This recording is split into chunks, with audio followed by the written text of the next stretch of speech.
All right, we're live. Where are we live at? YouTube.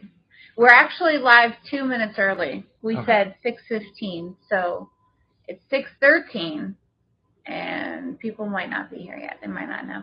But I can adjust our bed. Can you see the remote? You need it? Yep.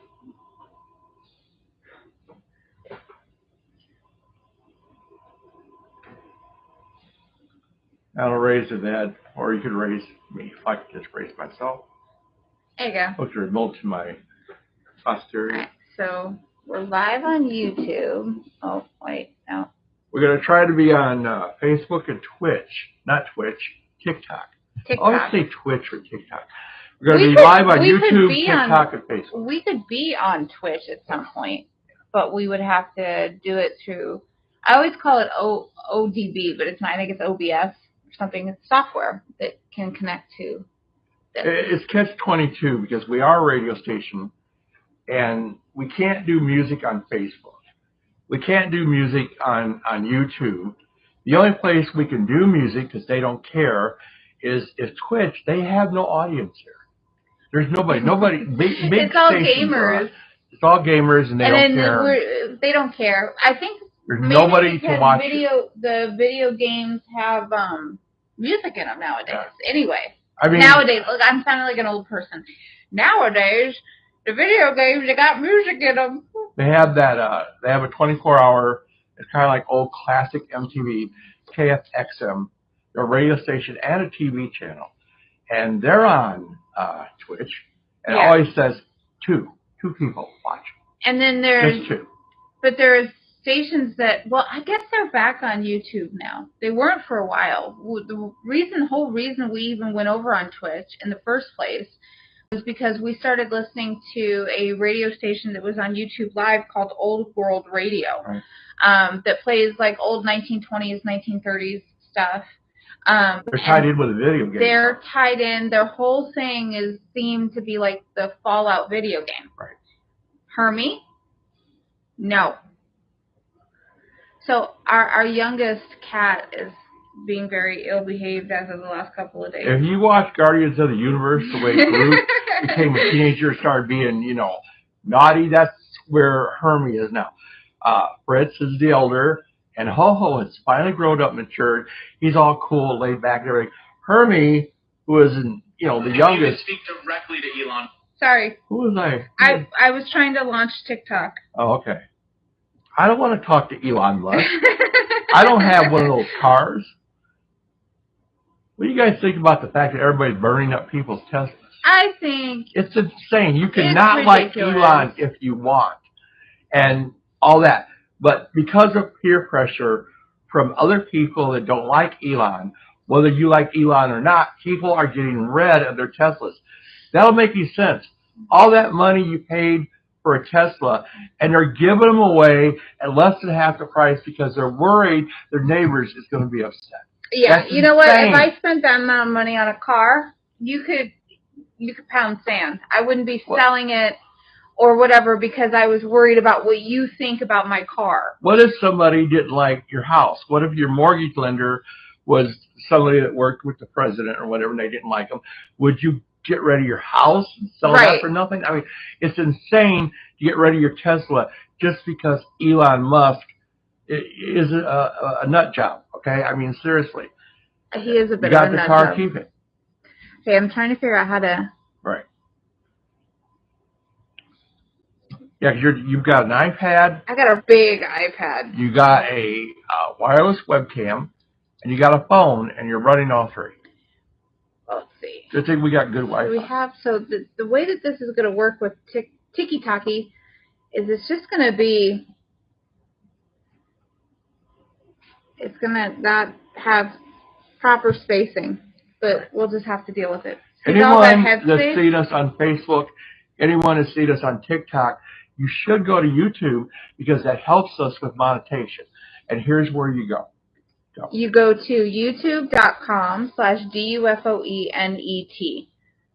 So if you're lazy and you want to stay on Facebook or TikTok, that's fine.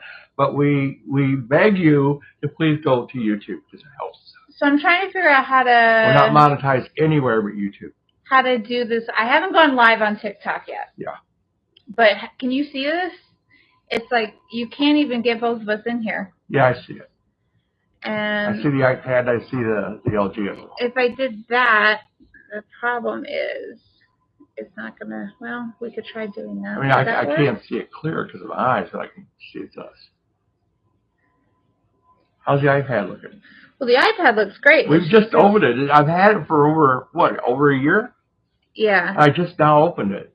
Come to find out, the new iPad we have, which is next to the newest one, has AI. Yeah. So we have AI now. You're very excited about Apple that. Intelligence. Got that for free. It's great. Got that included. We're supposed to be getting AI on the ALEXA too as well. We're supposed to get AI soon. Those of you that have the device, it'll start out on basically the ones with the screens. I forget what they call them. And later on, they're going to roll it out to the speakers.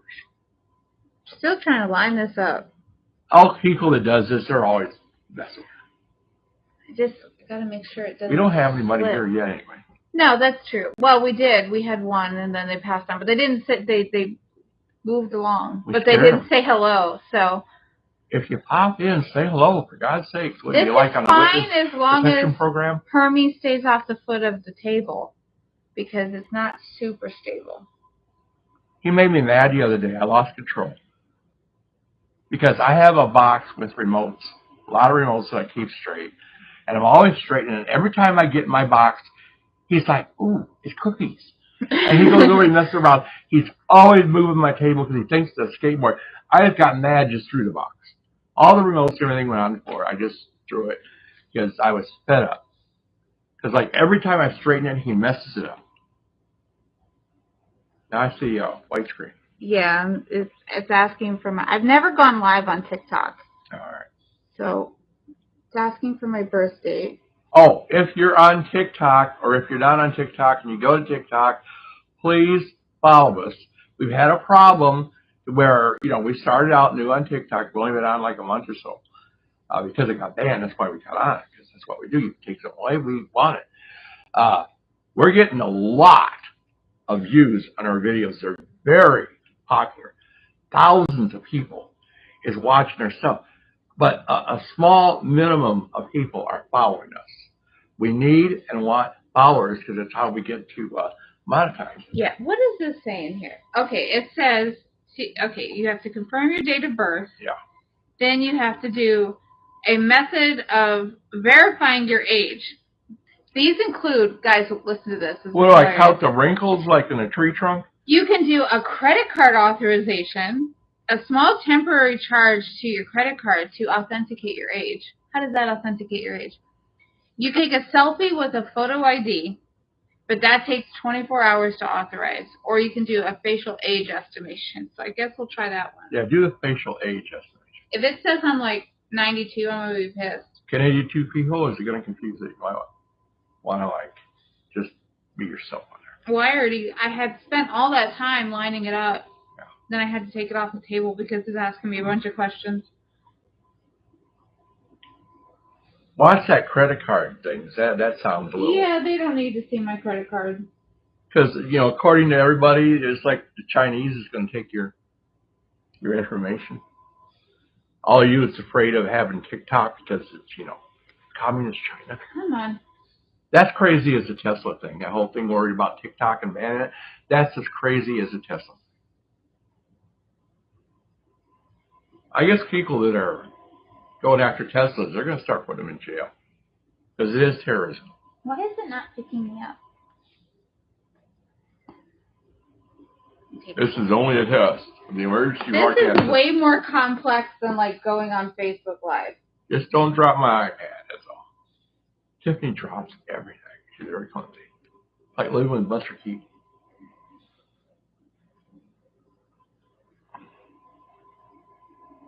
You want to know why she drops everything? Dancer. Dancers are clumsy. In real life, dancers, clumsy. Very clumsy. All of them. That's not working. Even the one from the AIP movies, Bobby Shaw, clumsy. And their back hurts.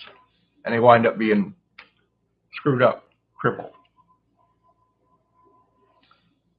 So was what's her name? Candy had a fringe. Candy Johnson. Yeah, same way. Hey, Cy Bob. Cy Bob, my favorite man. He's sitting there counting down the days to Doctor Who comes back. Not working. Not really. We're trying to get it working on TikTok as well, Bob. That's why we're distracted.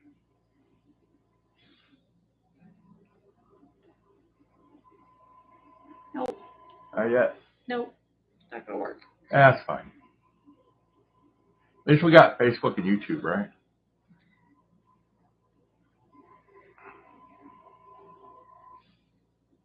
I guess I'll do Facebook.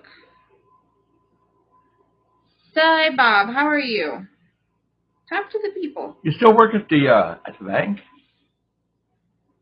Because I know last time we talked, you're still working at the bank. You've been there for like forever. That's a great job. I tried to get a job at a bank for a while. Yeah. You wound up getting a job at an enemy place, at the damn mortgage company that owned the mortgage to our house. That didn't turn out well. You've been better off at a bank. Okay, I'm going to put this down for a few minutes because I'm having no luck. Yeah, that's fine. Close it up. We don't have to be on TikTok Live. I'm not on Facebook Live either right now. I can't get anything to work at the moment. Bob says, I work at a school. Oh. I'm doing well. How are you? Good. So we had talked about, I had posted in the description of the video. I don't know if you wanted to start this now, and then I can try to play with Facebook later when it's not annoying the crap out of me. Or I could try to do TikTok on my phone. Maybe that'll work better. This kind of is something Bob could comment on, too. What? Because, well, if you're talking about the documentary, yeah. Because Bob, like us, does not like redos, rehashing, remakes, reboots. And we're not talking about Doctor Who, actually. Yeah. That's been plagiarized as much as can be. So yeah. They need to move on to other things now. They screwed up Dark Shadows. They screwed up Doctor Who. Now let's move on to Music Legends. Right. So we had seen, well, let's start with, because we were going to talk about biopics. Yeah. And let's start with the fact that we saw, maybe a week or two ago, we finally saw the Bob Dylan biopic, A Complete Unknown. And it should have remained unknown. What did you think about it? I thought it should have remained unknown. It was terrible. We don't like Timothy Chalamet to begin with. Shamalama ding dong. He's goofy. He comes off like a total pothead. Like he was singing. There's probably a good reason why he comes off like that. Yeah. And he wound up playing Willy Wonka, and now he's playing Bob Dylan. And we had decided that the way it was and the way it was done, it was more interesting with the people that was around Bob Dylan rather than focused on Bob Dylan himself. Yeah. Bob Dylan wasn't really the center focus. The center focus was, I'm forgetting the guy's name, Pete Seeger. Pete Seeger. We enjoyed Edward Norton that played Pete Seeger, and we thought it came off more as a Pete Seeger movie than a Bob Dylan movie. I don't think he looked like Bob. I don't think he sounded like Bob. Unfortunately, Timothy did the singing, and it just was not Bob. They actually asked Bob. He said he didn't see it, which is a great answer if you're a celebrity, because that way you don't have to give an opinion. He just commented he thought it was a crazy name, A Complete Unknown. What does that mean? They took it from a song lyric. Right. But he just thought it was crazy. I agree. I mean, after watching A Complete Unknown, I didn't like Timothy Chalamet as Bob Dylan, and I am a Bob Dylan fan. Did not know Bob had an affair with Joan Baez. But even with me being a Bob Dylan fan, I have to say that the movie, which was supposed to be about Bob Dylan and make you interested in Bob Dylan, made me more interested in Pete Seeger than Bob Dylan. Even though I'm a Bob Dylan fan. It was a totally accurate Pete Seeger portrayal. There was just a few things that I think may have been made up, because when Bob was doing more rock and going electric and not doing folk music at Pete Seeger's folk festival, and I don't want to spoil this, but they show Pete Seeger taking an axe, and he's going to turn around and chop up the soundboard to get him off the mic and everything. I don't think Pete Seeger did that. Maybe he did. If you know he actually did it, correct me. But I really can't see Pete Seeger. The biggest, hippie, love everybody hippie. He's gone now. Bob's around, Pete's gone. But I can't see that Pete did that. Can you? No.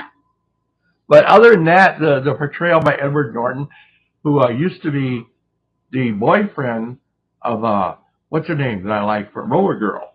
From, Heather Graham. Heather Graham. I don't know if they're still together, but they lived at the apartment building where John Lennon was killed. They were together. He did. Edward Norton was straight on Pete Seeger. I was shocked and amazed.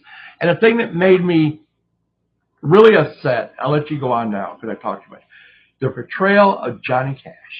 Oh, it was so bad. And who produced this movie? Well, and that's what's bizarre is that the movie A Complete Unknown was produced by and made by, directed by, I think, too, the guy who did Ring of Fire, which Walk was... the Line. You're right. Walk the Line. I'm sorry. Walk the Line, which was the Johnny and June Carter Cash movie, which was that starred Joaquin Phoenix. Yeah, he was great. That was good. So I would have thought he would have had a pretty good pulse on Johnny Cash, and this Johnny Cash in A Complete Unknown was off, or it was just awful. Like, it was like a parody. It was like when people try to impersonate Elvis and they don't do a good job at it. That's what this was like. I don't like it when they don't give the actual feeling of what that person is like. For instance, we had tickets to see Bob Dylan, and I cashed them in and sold them and would go because of why? Well, there was no hotels. Plus, where was he at? The Aladdin?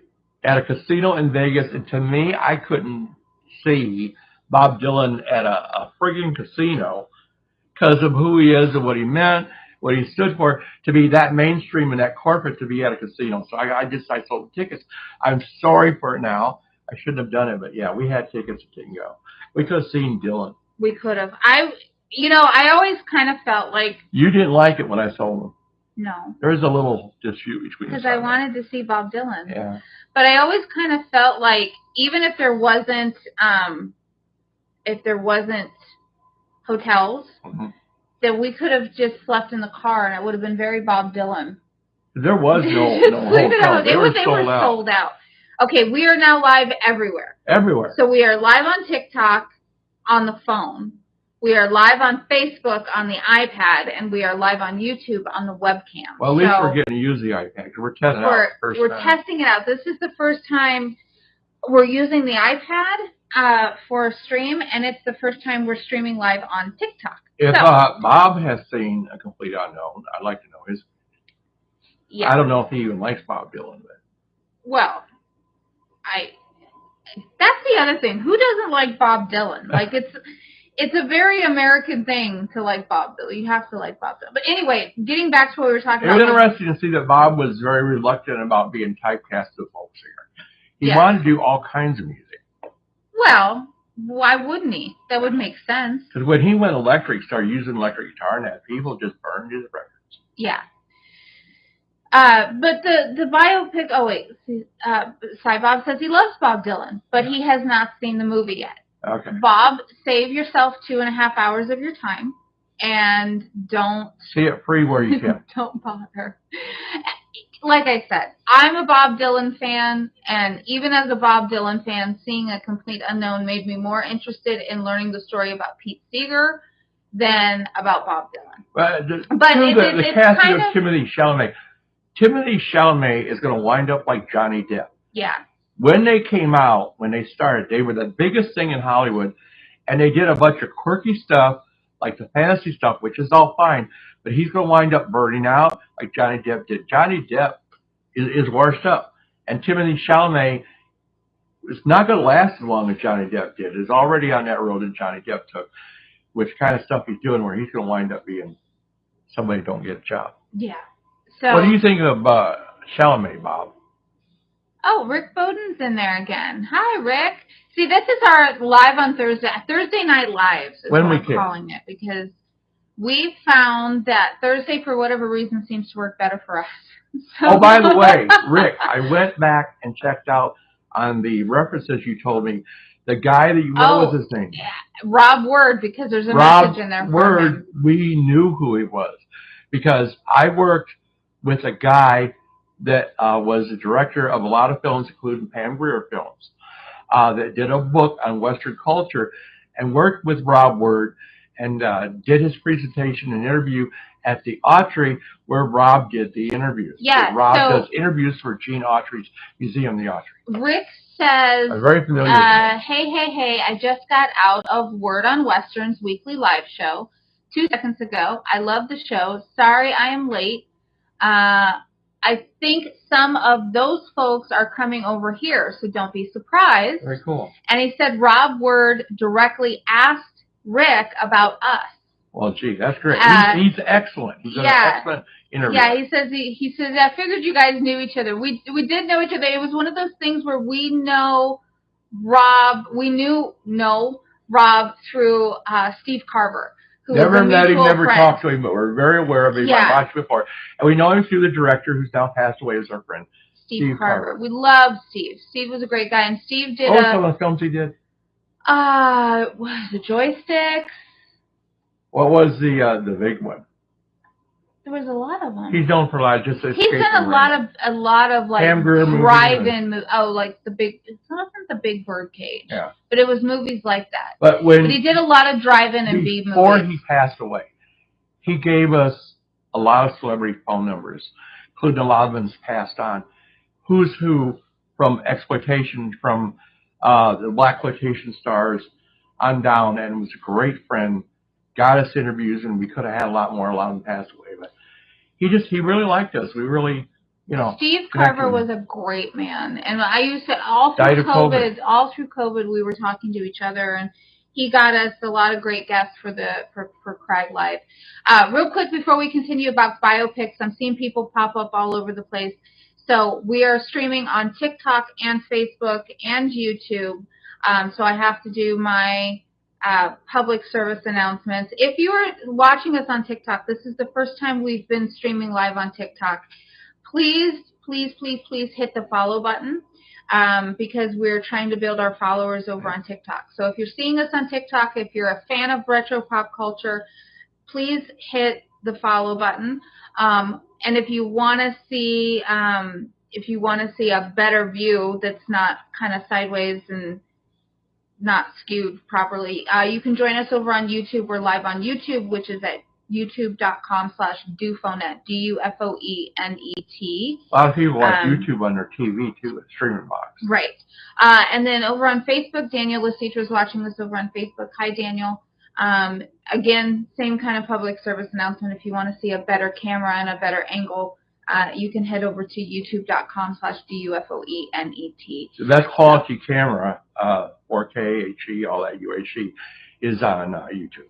Yeah, and Rick, you're right. Us and Rob Word have interviewed a lot of the same folks. We watched the other night. Who did we watch the other night? Oh. We watched an interview that Rob had done. She did the Twilight Zone. With I do this.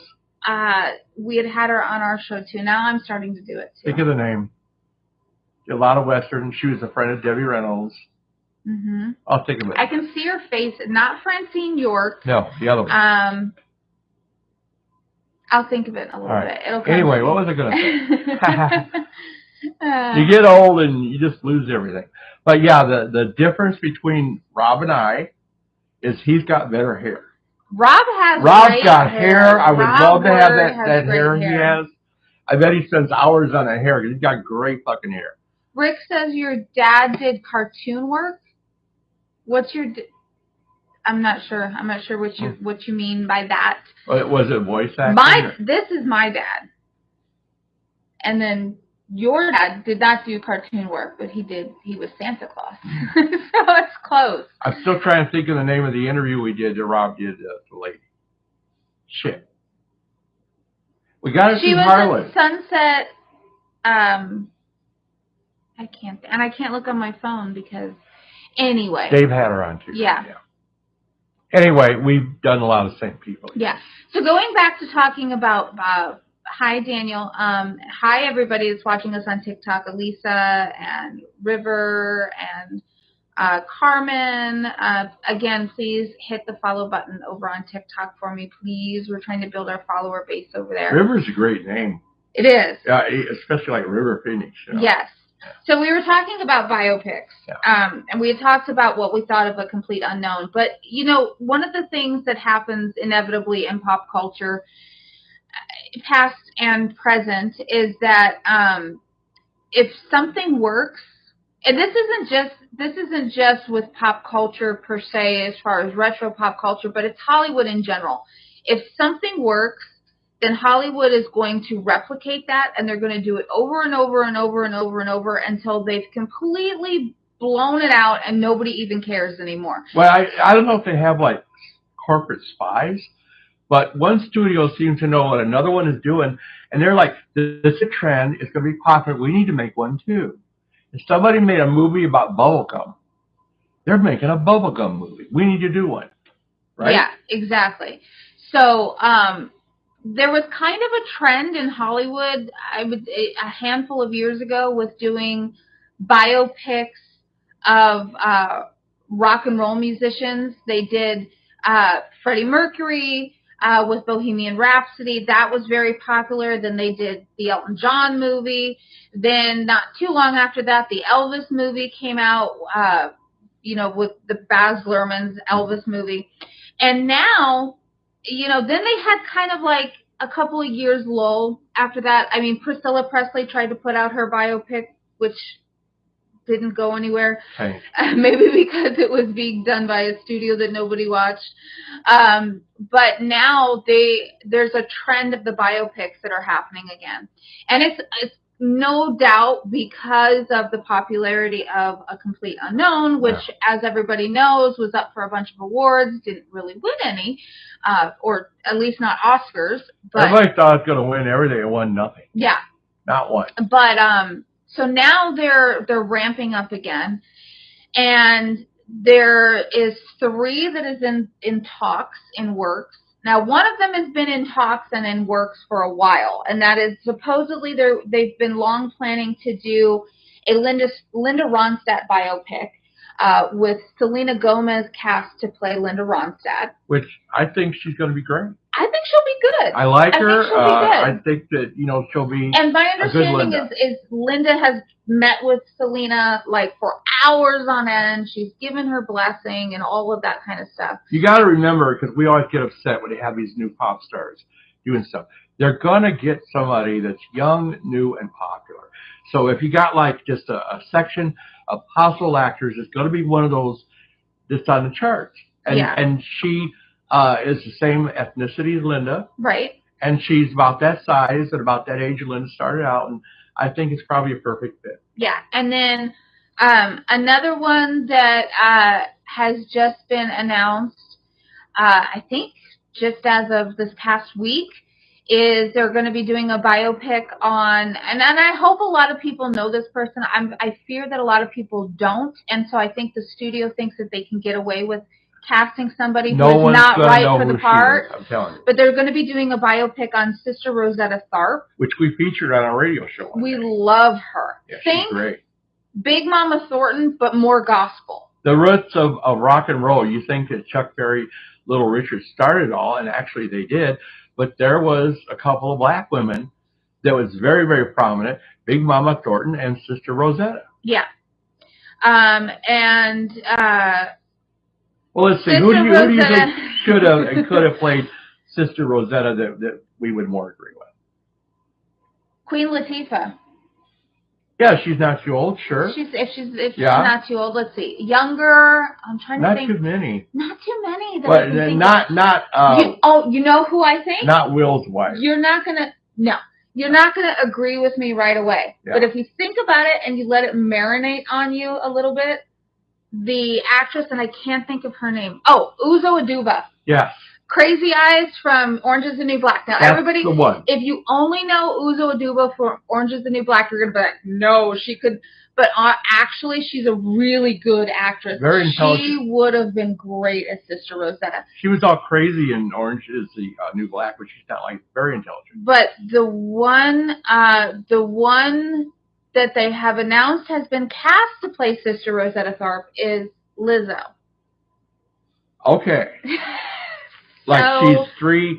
I'm not going to fat shame anybody, but she's 3 times the size of Sister Rosetta, and she's got a really bad reputation. Let's put this style-wise, she's nothing like her. She likes to play grab ass with other women that work for her, and she got in a lot of trouble, and So, and then the third biopic that has just Big Mama was controversial.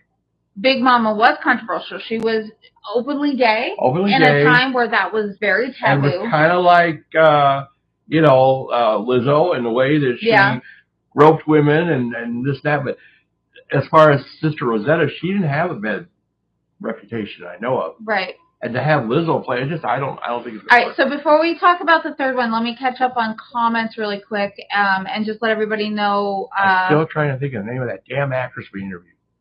Terrible. Yeah. It's not just it'll come to me later. There's been a lot of celebrities that don't remember.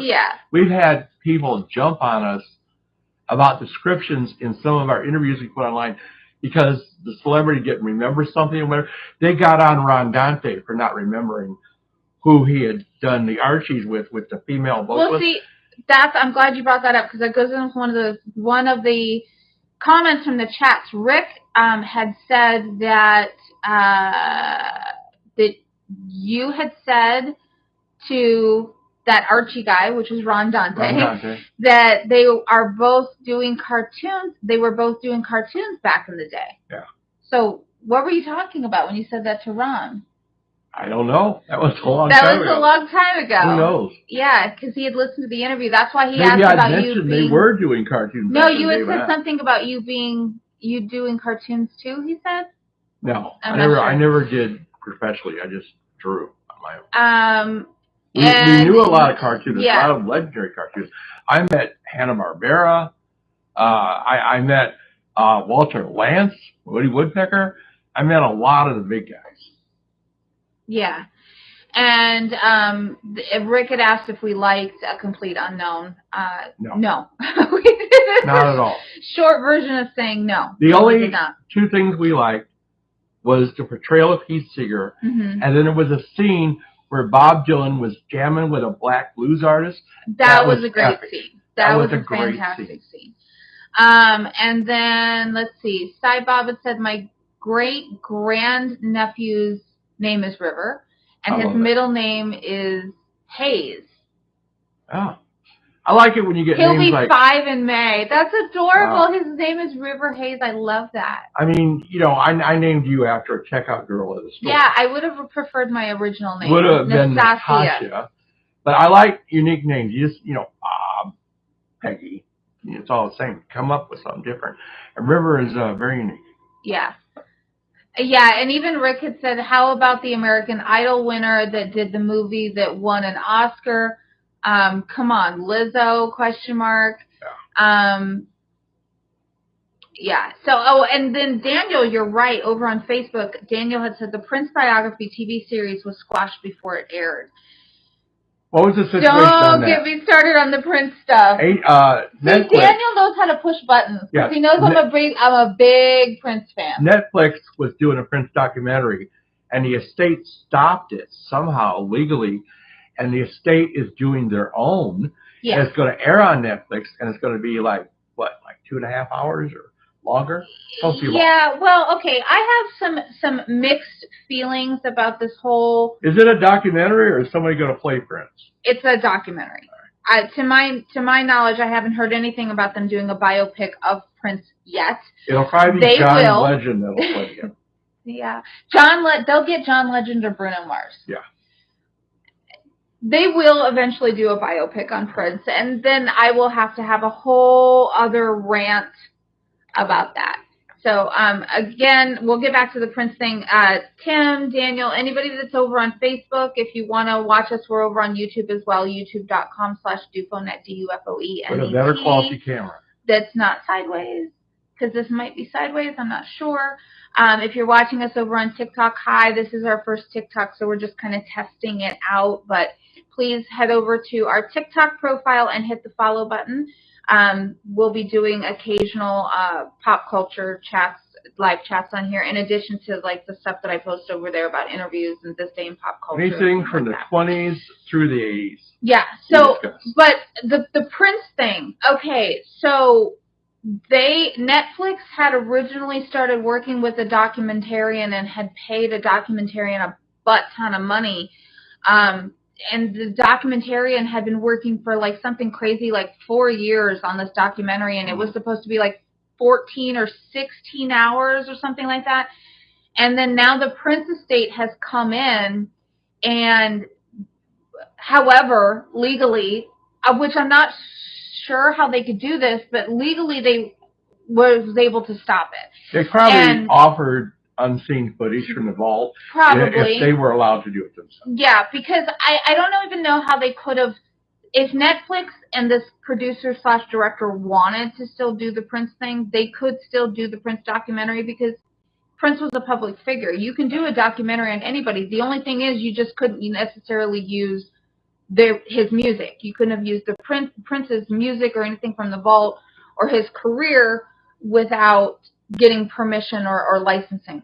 Which even the licensing, they probably, if they would have paid for it, they could have gotten it because they could have just licensed the music through, ASCAP, BMI, or whatever. But however they did it, the Prince estate got the Prince documentary pulled, and it was supposed to be like a docu-series, like probably like 12 episodes or something like that, which is what Daniel's talking about. But they got it pulled, and the Prince estate said, well, we're going to come out with our own documentary, which I'm not sure how I feel about this, because...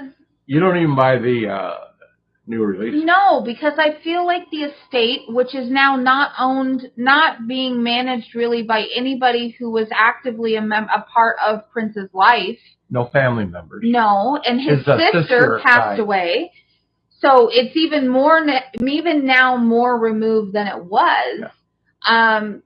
It feels like the estate should be run by the state of Minnesota. It feels like the estate just consistently puts stuff out just to make money hand over fist. I mean, if you go to the Prince website, the stuff that is being sold is like ridiculously expensive. Now it's good quality stuff. I did buy one thing from there once.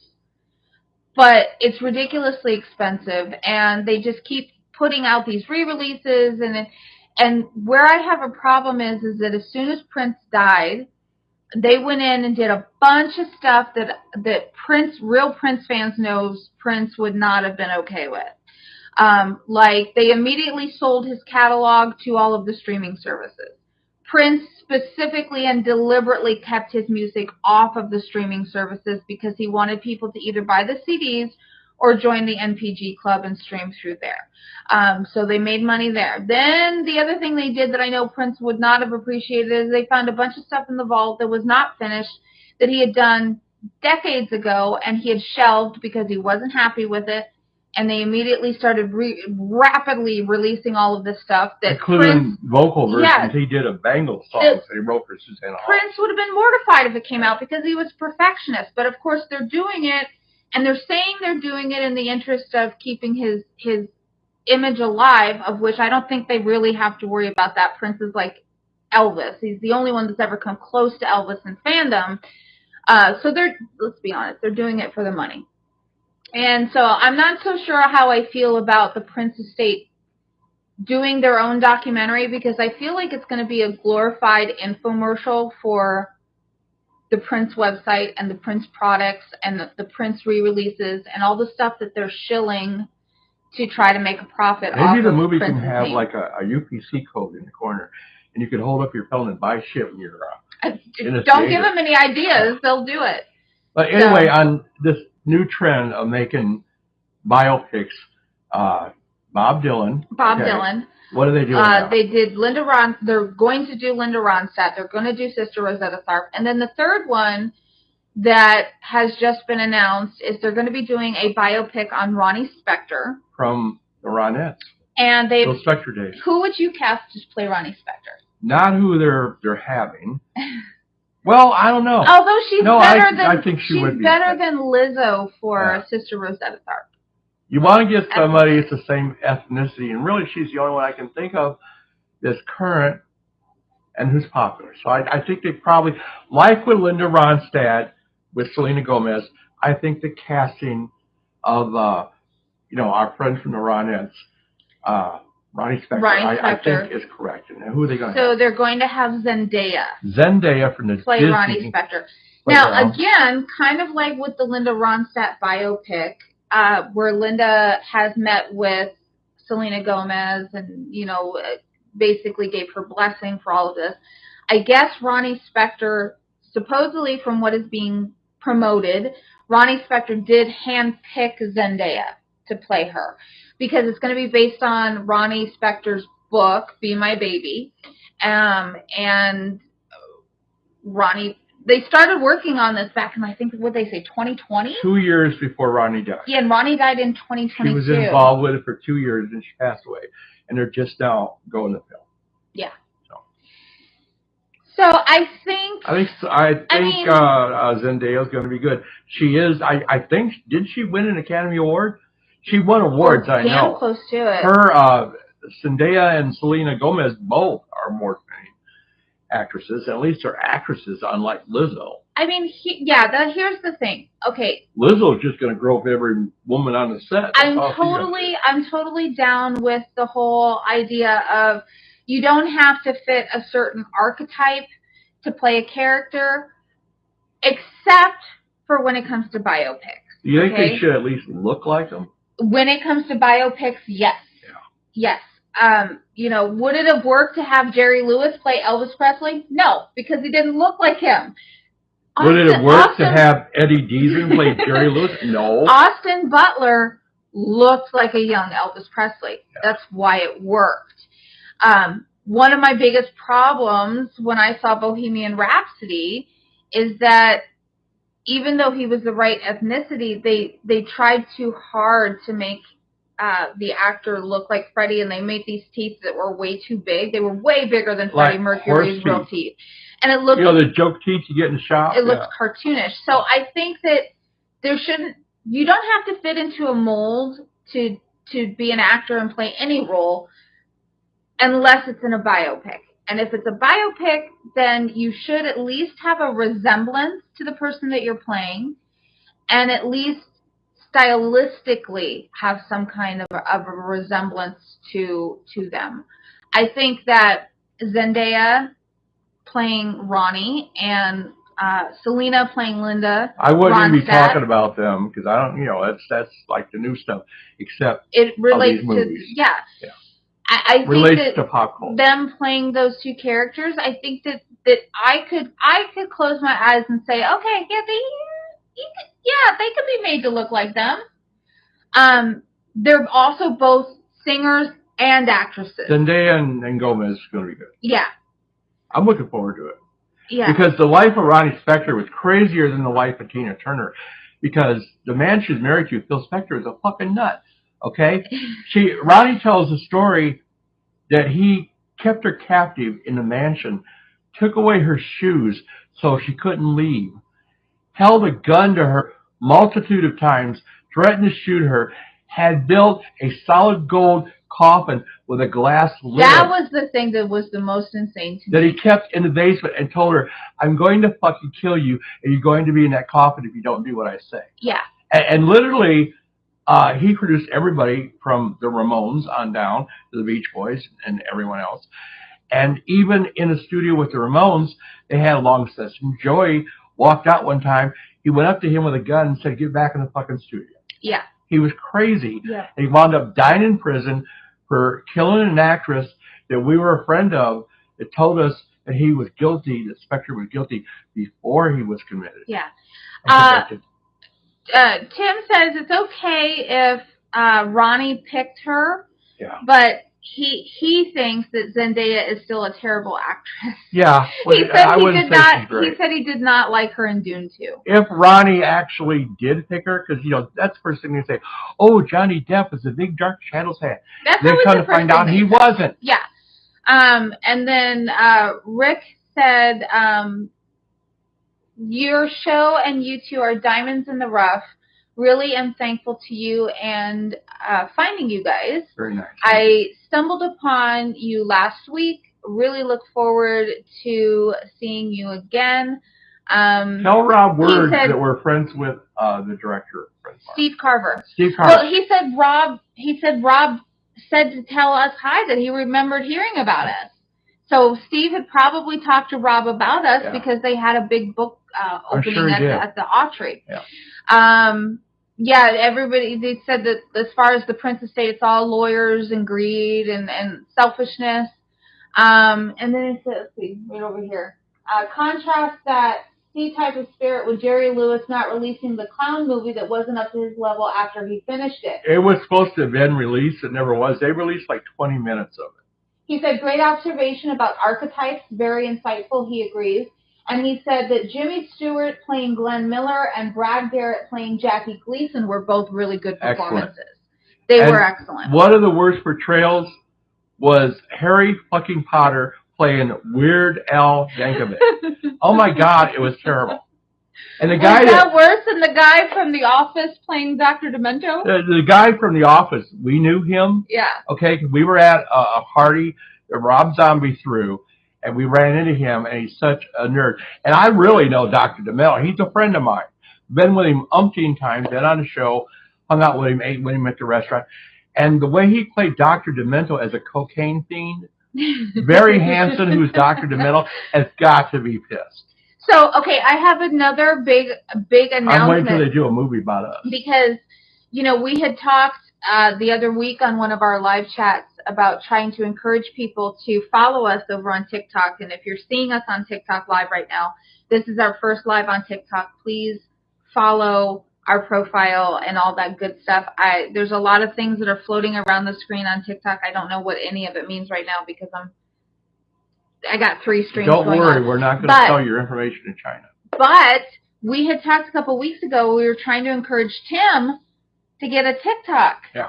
Tim's on TikTok. I'll be damned. He's on the TikTok live. He just made a comment over on TikTok. So he didn't know they were on a browser. He thought you had to get a phone. You do not. You do not have, not anymore. You used to have to.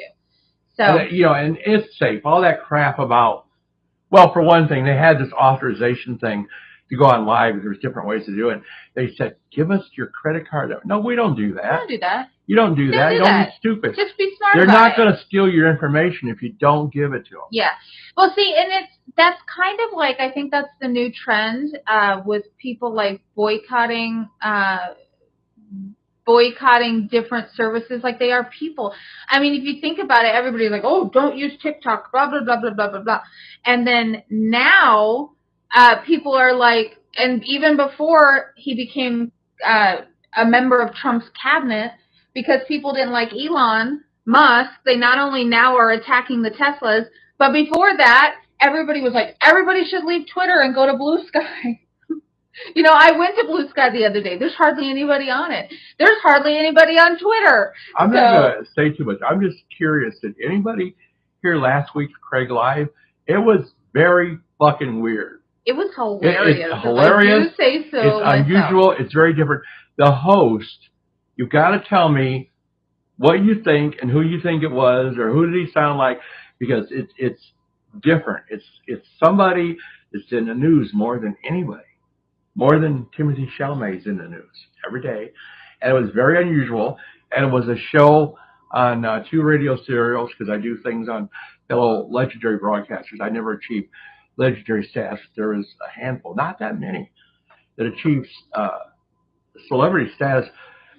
One was Dick Orkin. Yeah. And he did a little comedy serial. Chicken Man and the Tooth Fairy. Chicken Man and the Tooth Fairy. It does have like a cult following. Because it does. Even today, somebody had posted, because I had posted our show from last week, and somebody had posted a comment on the post where I put our show up from last week, and they just said, he's everywhere, he's everywhere. I grew up listening to the Tooth Fairy. Tooth Fairy. He did a lot of funny commercials. Yeah. And had like that whole thing. He was, a fellow DJ on the air and did commercials and did those series. Great stuff. But we had fun with the host of the show. Yes. It's fun. It's all in good fun. It's not political. Well, what I said, it's not political, and what I said in the description when I put the show we won't say who it up, is, it's who you think it is. when I put the put the description of there's the show a teaser. It's who you think it is. The thing about Dick Orkin and Chicken Man and the Tooth Fairy, the serials that he did, is Dick and his writing and producing partner at Radio Ranch. Radio Ranch is coming. Were very irreverent. Yeah. It was all tongue in cheek. It was all kind of like if you Stan Freberg. Like, yes. He was like Stan Freberg if you get it, in his comedy it. commercial. Right. Remember Stan Freberg in the Pizza Roll commercial with the Lone Ranger? The host that we had host the show last week, it was all done with that same tongue in cheek irreverence. It was just supposed to be something fun and a joke. Dick would have thought it was hilarious. I think he would have thought Dick it was hilarious. Dick is gone now, but I think he would have thought. So Tim says he was able to get on TikTok through Facebook. There you go. Yeah. A lot of times you can sign in for a new account through an existing account like Facebook. You can sign in through Facebook on something else. Okay, so anybody who's watching us on TikTok Live, if you've done TikTok Live before, can you tell me what all the stuff popping and flying around the screen is? I don't. Mosquitoes? No, there's like little things that come up and like this and do this and do that. I'm like, wow, drones, it's like a whole drones from China. It's a whole other drones world. From China. They're trying to steal our information. It's just constant little like pop ups like this is happening and then this is happening and. So what biopics and celebrities do you think could or should be done? I don't think they should do one on Prince. No. Actually, they did. They haven't done one on Dean Martin. Did one on Jerry Lewis. They did do a Martin and Lewis. A Martin and Lewis, but not Dean by himself. It was pretty bad. It was really the guy from what's that sitcom that not Friends. It was Will and Grace. Will and Grace. The guy from Will and Grace played Jerry Lewis. They should have got Eddie Deason. Yeah. Yeah. Yeah. Okay, wait. Who thinks he's Jerry Lewis? You're so right. At this moment, my filmmaker son is nearly ending a Kickstarter campaign, and all of our relatives want to contribute, but are afraid to input credit cards. Yeah. Yeah. No, in these days. Do it through PayPal or something like that. Yeah. Yeah, and Rick says he agrees. Dick Orkin was very much like Stan Freberg. If you're a horror fan, a friend of ours that we've spent a lot of time with at parties, never got him on the show, but he did Hatchet and he did Cabin Fever. Adam Green? Adam Green. No, not Adam Green. The one that did Hostel. Eli Roth. Eli Roth has decided to do a kind of like GoFundMe, but rather than you give a donation and they just say thank you, they put you to credits, you will actually own a piece of the film. You'll be an investor, and any financial return they get on whatever movie he makes, you will own a piece of that film, like buying stock, and you will get money if they sell it to HBO. You'll get money for it. Which actually is a lot more fair. Yeah, I think, because right now a lot of and Kickstarters and GoFundMe's have Adam Green and Eli Roth are friends. Kind of had the bottom fall out of them. The Kickstarters used to be like very popular. Everybody was doing a Kickstarter and an Indiegogo, and it was like fund my project, but you never got anything from it. You didn't get a copy of the damn DVD. You gave the money. I mean you might have if you donated at like the $500 level. You should at least get a DVD. It was like PBS level donating. You had to donate at a very high level to get anything. But with Eli Roth, you actually become, you own the film. Yeah. You say, I own the film. I mean, your name won't just be there. You will get money from the film. So I think it's a good way to go. So going back to biopics, ones that shouldn't, you asked, ones that should be done that haven't been done.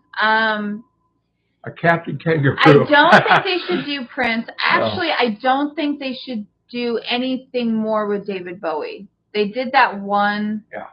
And actually, there was supposed to be... That guy didn't look nothing like David Bowie. Well, there was supposed to be another one that was supposed to be done, and David Bowie's son came in and got it stopped. He didn't. He's like, no. And P.S., you can't use my dad's music. They haven't done one on Frank Sinatra either. No. Yeah. Maybe they should just do one on the Rat Pack in general. Like they haven't really done one on a full-out Beatles. No. One either. No. Yeah. The Beatles were in Doctor Who. Kind of. Ty Bob knows what we're talking about. I don't know. There's a lot of documentaries and stuff out there, so I don't really know if biopics are needed as much. Anyway, on a radio show they're popular, and last Saturday, it's currently in the Roku app, because CRAGG Cult Radio is on the Roku. Just put in CRAGG or Cult Radio Go in the Roku store. It's a free app. Gets all 5 of our radio stations, and also gets as a on-demand our last Saturday show with that show with the weird host in it. Find out what it is. You can also go on our website at cultradiogogo.com and CRAGGradio, right? .com. CRAGGradio.com. And CRAGGRADIO. You can get the show as a download or on-demand streaming. Daniel Lucitra said that Robert Rodriguez is doing something similar to Eli Roth. They're friends, so I wouldn't doubt it. Robert Rodriguez is accepting donations to make a new action film, and he'll be giving credit and part ownership of the film. I think it's a good idea. I think it's a good idea. Question kind is, of brings the new thing to crowdfunding. I mean, literally. The question is, would you guys do that? Would you give money? It depends on how much. The only thing we've ever given money for was the development of the voice radio, the VOIC radio, the wood radio. I think it would depend. China, like, could you imagine if you could have donated to and owned a piece of, like, Once Upon a Time in Hollywood? Yeah. Like, that movie became, like, obviously, movies that are going to ask you to donate to and own a piece of them, they're not going to be big budget. They're not going to be big studio-made movies. They're going to be movies that are made by filmmakers who are more of the independent genre. And even though Quentin Tarantino is very famous, he operates more like an independent director because that's where his heart is. So, I mean, if you could have donated to and owned a piece of Once Upon a Time in Hollywood, would you have? And how much? I think that's where the it's better than stock. We own a small amount of stock in Apple and Roku, but you don't do anything with it till you cash it in. Yeah, I mean, this other thing of owning a piece of the film is a good thing. It is a good thing, yeah. as long as you end up, as long as it's fair. Except Eli Roth don't make that many films anymore. Well, neither does Quentin Tarantino. Doesn't either. He's made 9. He could, but he says he's going to quit. He said that he's going to quit after making like 5 films. I don't know how many he's made. I think he's there now. He says he's going to quit. He's going to do one more movie, which is a stupid movie. I forget what it's about. Something about a waitress. I don't know what it is. It's crazy. But he's going to do one more, then quit. Rick says there's an Easter film finishing filming in June. It's titled Shima on Kickstarter until Tuesday. And they need the final cost covered. $55. You get a world premiere ticket this fall in New England. $350 gets you executive producer on-screen credits. 11 slots remaining. See, I don't know if I would pay $300. In fact, I know I wouldn't. I would not pay $350 to see my name on the screen. Yeah, we got our name on the screen on a couple movies. Now, if I could get big deal. A percentage of profit. Yeah. And I thought it was good, and I knew it had a built-in audience and would make a profit. Like, anything with, like, Quentin Tarantino or probably Eli Roth or Adam Green is going to have somewhat of a built-in genre audience. We've gotten, at times, like, credits, like our friend Paul Scrabble did a movie, and we heard a commercial, and they're like, Cult Radio says, blah, blah, blah. We're like, what? and we were on their box and on their film credits. There's quite a few films that says, thanks to Cult Radio. And we didn't even know about it. Daniel Lucitra says Eli Roth has also announced that Thanksgiving 2 will be coming out next year. Yeah, that's a little shorts he does every Thanksgiving. Yeah. He does a short. They're very good. He should do Hostel. Again, I love his Hostel. There's 3. Hostel movies were good. And then all of a sudden... It had Ernie from My Two Sons. They were good. And then all of a sudden they got a bad reputation because all of a sudden people became highbrow about it. They're like, oh, it's torture porn. He had that woman, that girl, that... Heather Matarazzo. Yeah, from Welcome to the Dolls, the independent actress. All of a sudden... Had her upside down naked and cut her up, and she'd bleed. People became very highbrow and like snobby about it. They're like, oh, it was torture porn. It's torture porn, and I don't want to see blood and guts. Like, because Saw and Hostel and all of those were super popular, and then all of a sudden society decided that they were above that, and those all of a sudden became very unpopular. Every time we were at a party, we hung out with Eli Roth and Adam Green. They had so many women hanging on it, just like on their arm.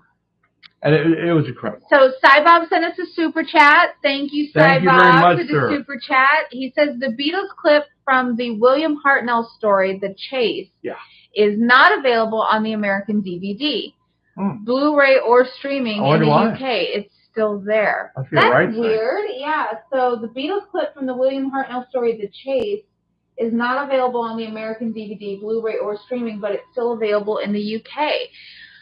They could have done better on the portrayal of the Beatles. Okay, talking about Doctor Who, because Bob is our Doctor Who brother. Okay? He's our resident expert.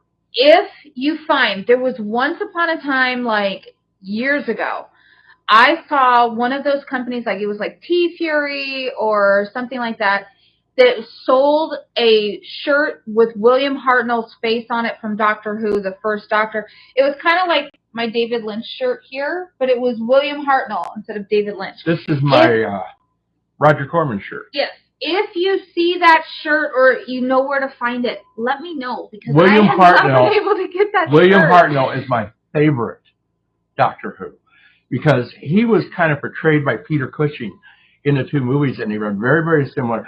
I love William Hartnell. I was disappointed to find out that was a wig he wore. I thought that was his hair. That's why you don't want to look behind the scenes. You want to I'm waiting for his granddaughter, who's still alive, to come into the new series. Susan. But William Hartnell, he was, and there was a shirt with a close-up of William Hartnell. I have a shirt, got all the doctors on it.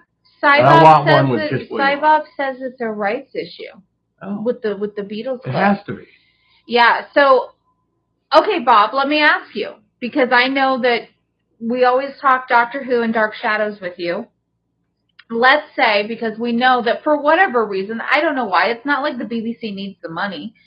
For whatever reason, the BBC has kind of sold out some of the interest of Doctor Who to Disney. So the new Doctor Who has investments from Disney.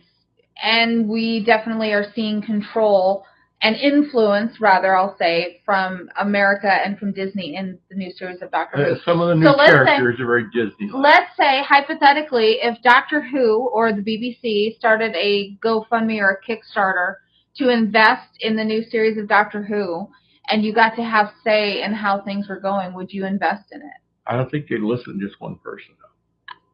Maybe it could be like a democracy. Like, you could vote. Like, yes, keep this character. No, don't keep this character. I'm still waiting for Tennant to come back.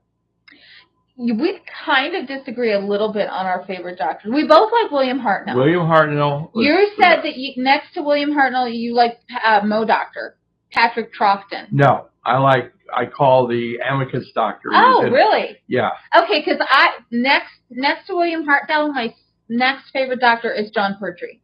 I love John Pertwee. Mo Doctor is just weird. He looks like Mo Howard from the Three Stooges.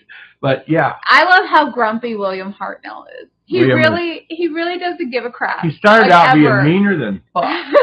And then he kind of leveled out. And then when Susan leaves, he's like, okay.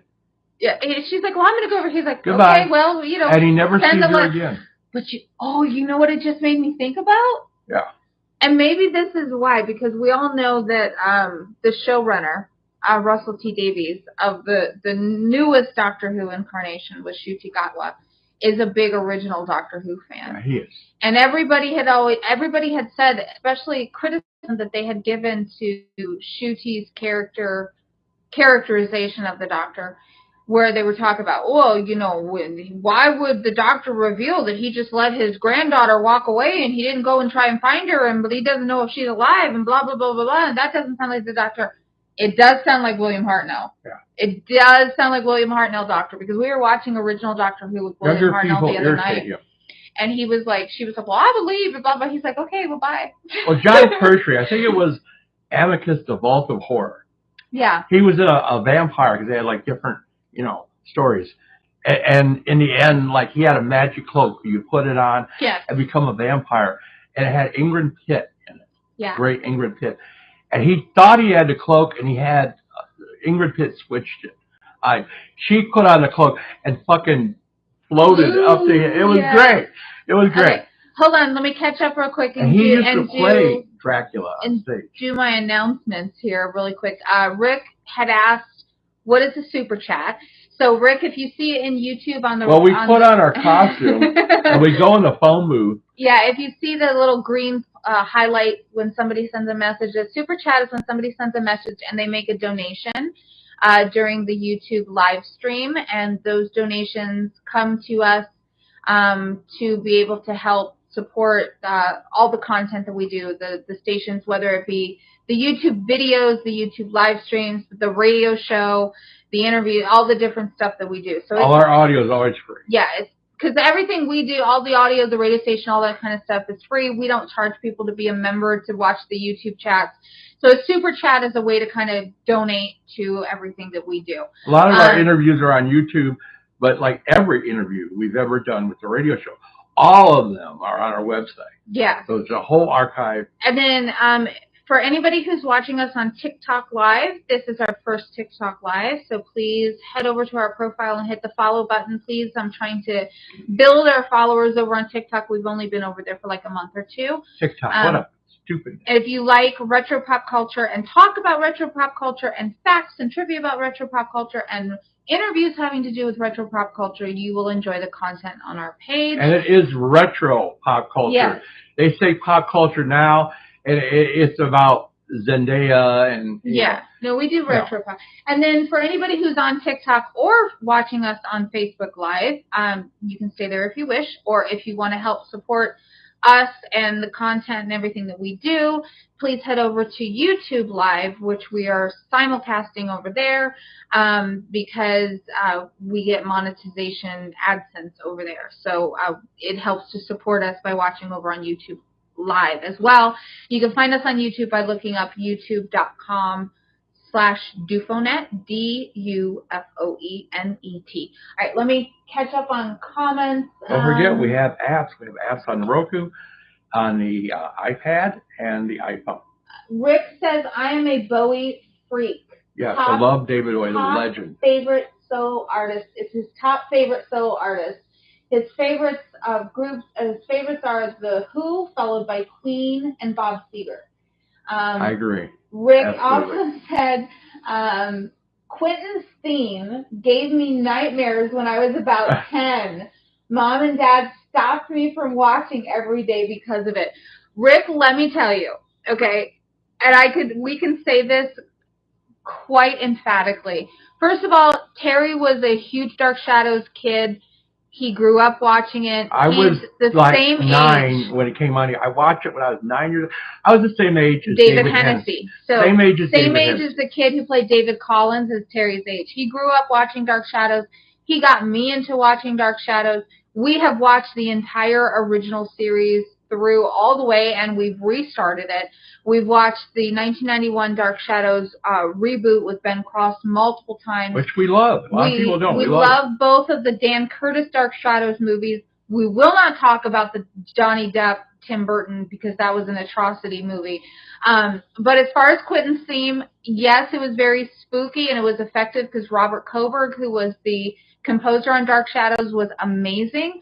But Quentin himself, David Selby, is the nicest man you will ever know, you would ever hope to meet or hope to talk to. Super nice, super, I don't want to say emotional. Empathetic, very deep and sympathetic and sweet.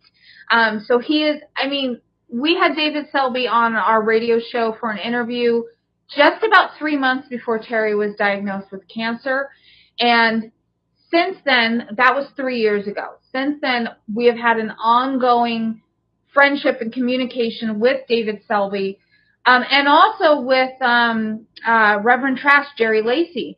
Both of them are wonderful men. But David Selby, I'll just randomly get an email from him that's like, hey, I just wanted to know how you and Terry are doing. How is Terry feeling? Jerry Lacey, David Selby, and it just breaks me up. Talk about it. Laura Parker. Yeah. Passed away. Were the nicest people. Yeah. Would talk to us constantly. We were personal friends. Talk to us all the time. They were the three nicest people we encountered. Of course, our beloved Willie Loomis, John Carlin. Oh, Johnny Carlin. He was nice too. You just had to catch him in the right mood. He's like, I want to thank Rick for a super chat. Rick just sent us a super chat. Thank you so much. What an honor. John Carlin, who played Willie Loomis, I love this story about him because he was very much like William Hartnell, kind of like an old curmudgeon. A little grumpy. He didn't want to be bothered with like the BS.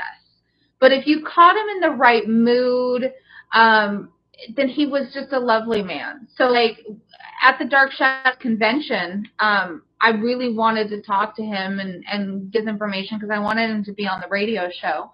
And you tell anybody you're going to go out and approach you, you're like, oh, good, you better watch it. And he was tired of, I think, just being bombarded because it was like fans all day long, like throes of fans. And I had seen him kind of sneak out the back of the hotel because he wanted to go have a cigarette. And so I followed him out the back of the hotel.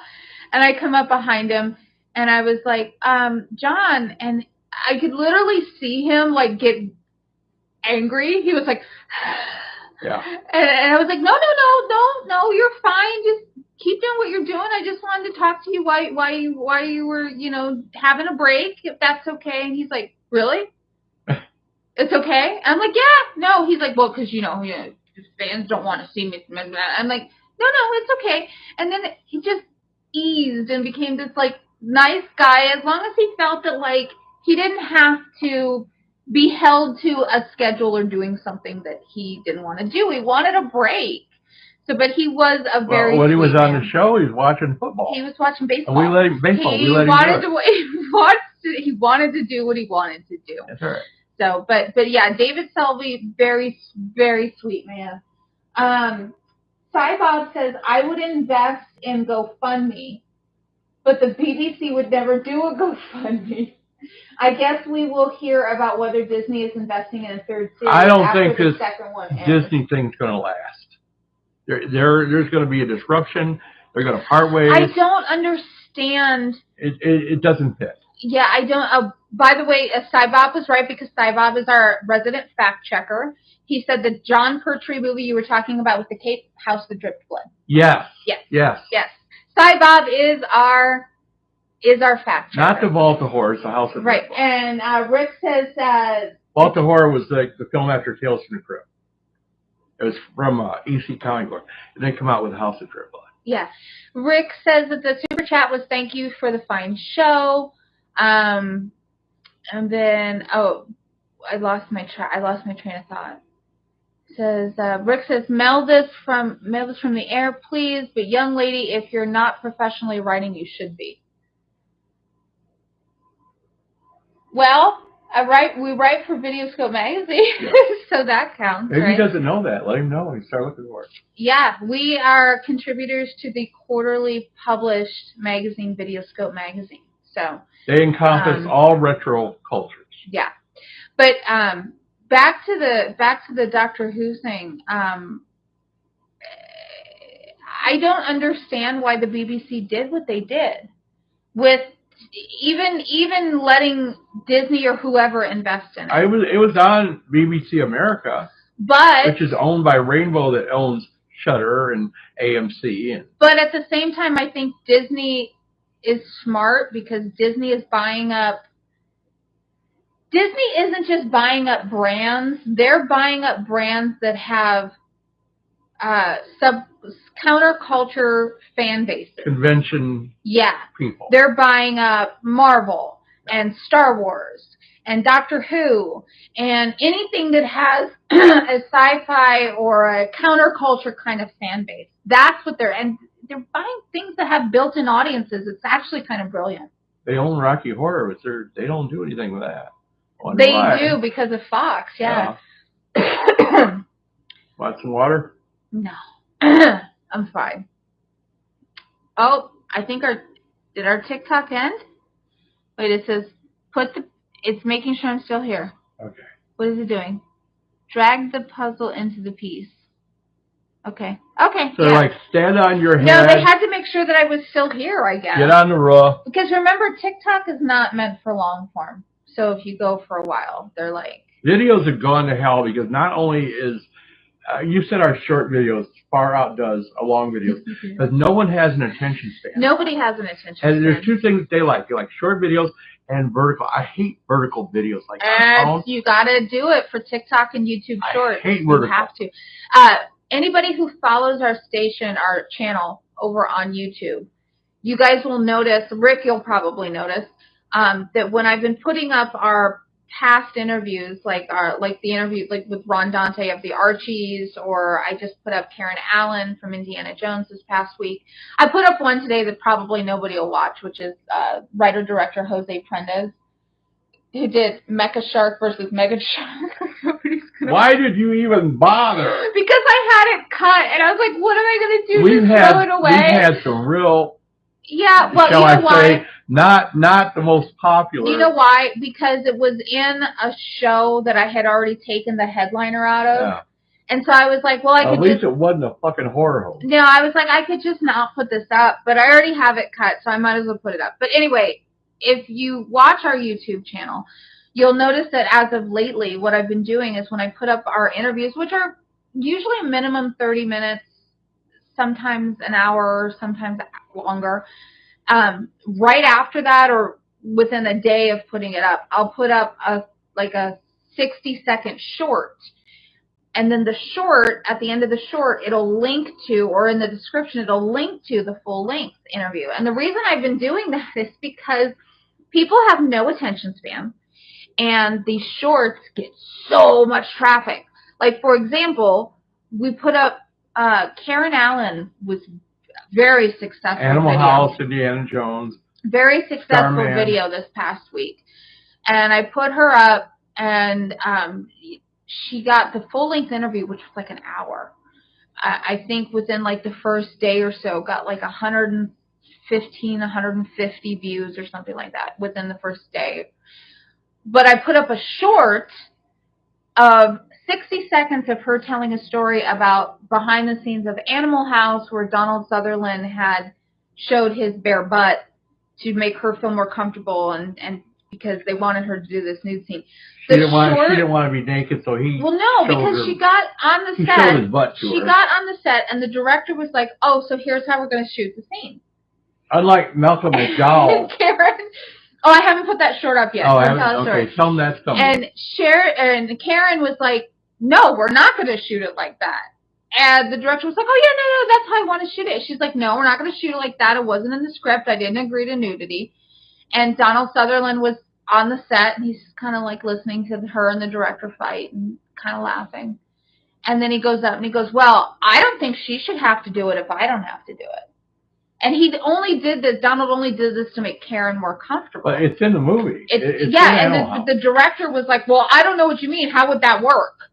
And Donald was like, "Well, like this." And he dropped his trousers, pulled his college sweater down over his butt, walked into the kitchen, reached for something up over top of the refrigerator. The sweater popped up, and you saw his bare butt. I'm so glad his director thought Donald Sutherland's hairy ass would add to the film. But it worked because not only was it funny in the film, but Karen Allen then felt comfortable, and she thought to herself, "Oh my God, this established actor like Donald Sutherland can show his bare butt just to kind of make me laugh and make me feel comfortable." Then she's like, I can do this too. So then they put it in the movie. But the point is that 60-second short that I put up of something that was in the full-length interview within 24 hours got almost 4,000 views versus like 100 or a couple hundred that the full length. So people have no attention span. And there's much more views on TikTok than YouTube. There is. If I could just get people on TikTok to hit the follow button. Hit the follow button. Please hit the follow button. So what about somebody being naked? Baltimore had Tom Baker in it, yes. Cy Bob says. Yeah, he was, absolutely. Rick says, very good about Videoscope. I hope they pay you well from one writer to another.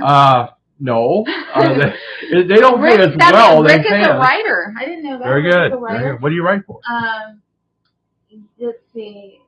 Cybob says, yesterday was New Who's 20th anniversary. Oh, that's right. March 26, 2005 is when Chris Eccleston came back. Oh. When Doctor Who came back. I like that. New Who. New Who. That could be a soda. Yeah. Rick says, Terry, I agree. Video has been morphed into oblivion. I catch what I can, but my days are busy doing production and creative on other stuff. I love my private time with folks like you and Rob Word. My son is also a YouTube consultant and has told me and his clients that shorts are where the money is at. Yeah. One of his well-known producers told me my son helped him for free. Now this producer is very happy. Yeah, no, shorts.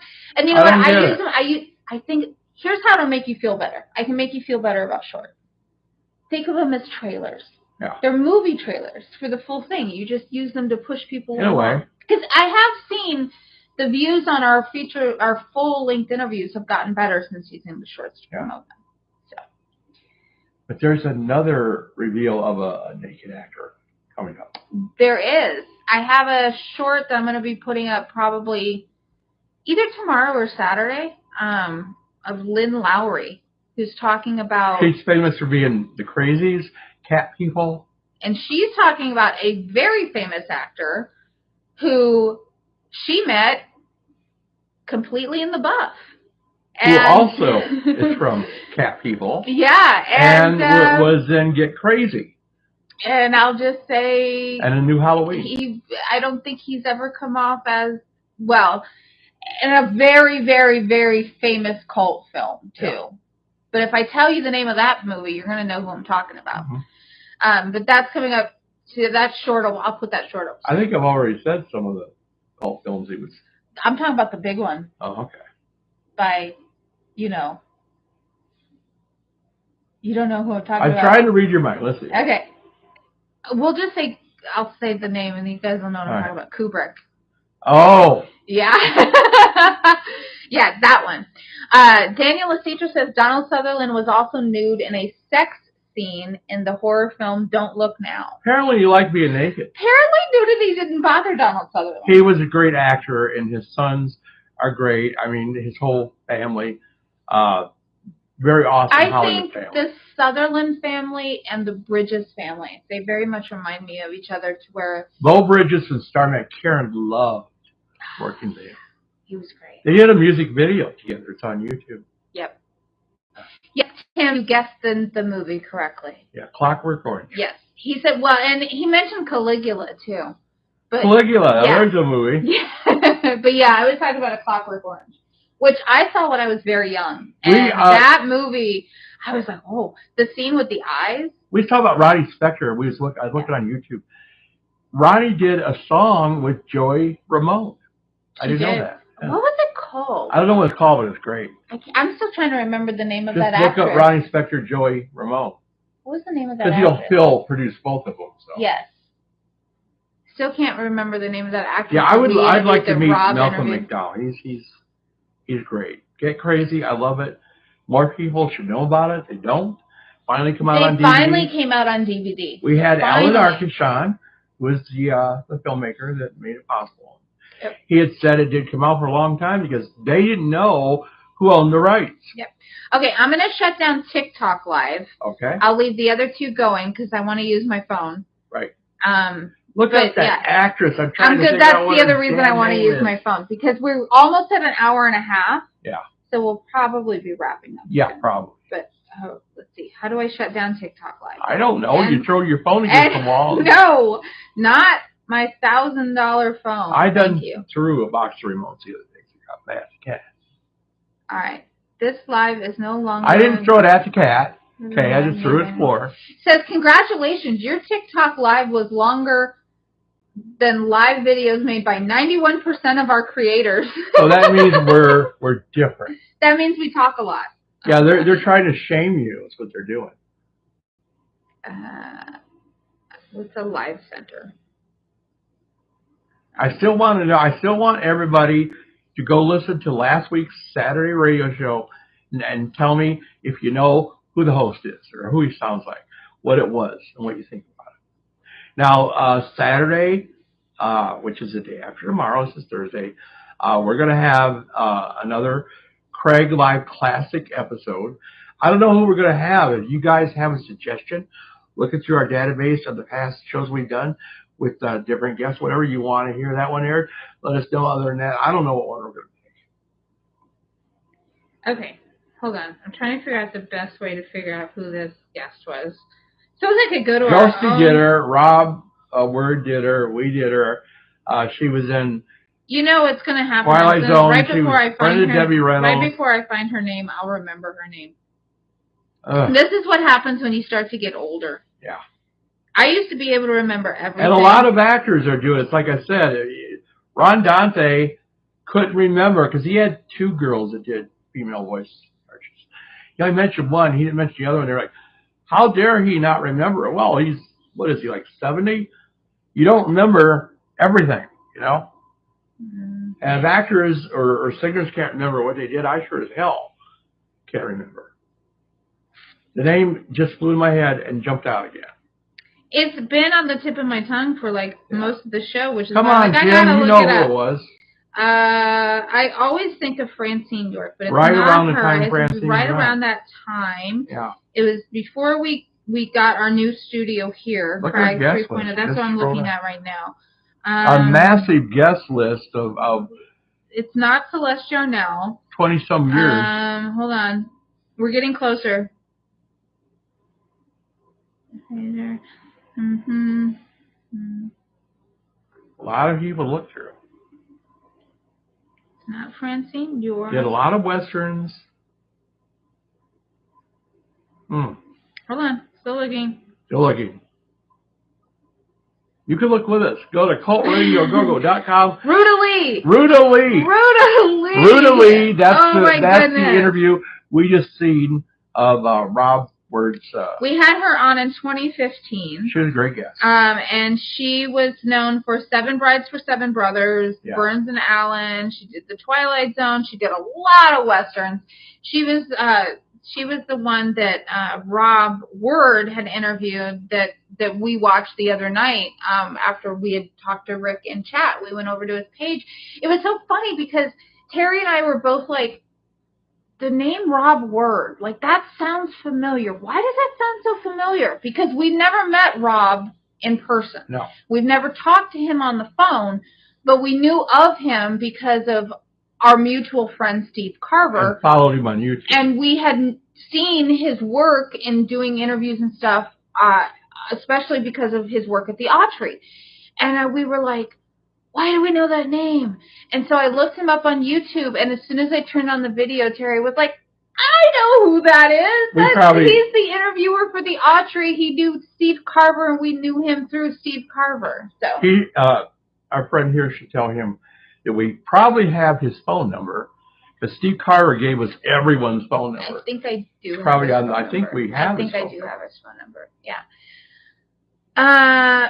Rick says, Rob asked me what station or stations you once worked for. I told him I didn't. Oh, that's easy. Yeah. You know the answer. So our station is called Cult Radio A Go-Go, also known as CRAGG, Cult Radio A Go-Go. And there's 4 more. Actually, Rick, if you want to give Rob a link to help him remember who we are, if you go over to our website, write this down, you can do it later. Go to craggradio.com. So that's CRAGGRADIO.com, craggradio.com. Scroll all the way down to the bottom where there's a button that looks like HAL 9000's eye from 2001: A Space Odyssey. There's a button that says Archived Shows. Click on that link and do Control F and look up Steve Carver. You'll find a link to our radio show, Cult Radio Go-Go Live, which is on Cult Radio Go-Go, where we had Steve Carver as a guest. Send that link to Rob, because I know that Steve is our connection with Rob. That's how we know of each other. And as far as where I work, Cult Radio Go-Go, which is also called CRAGG, we have another station called the HHRN, Horror and Halloween Radio. We have another station called As Heard on TV, which is all old TV commercials and movie trailers. We have another station called Christmas at the Drive-In, which is Christmas with a drive-in slant. And we have OTR, Old Timer Radio, which is all old time radio. That's all internet. And then over the air, back in the day, starting in 1976, I was on the air, AM and FM, on a station from Les Park, Illinois, called WLUV AM and WLUV FM. I also did a show at WYBR, which was a radio station it was cool. It was built in a mall, and you went through and seen animatronics like with Disney, and it was the Wizard of Oz. Yeah. It's this YBR yellow brick road. So you would see all that, and at the end of the maze where you see all the animatronics is the DJ booth where you see through the window. I also worked at a country station called WKKN and another religious station, which the name escapes me. And I've done a lot of TV interviewing and stuff, cable access channels and also broadcast channels. But a lot of experience, been in radio.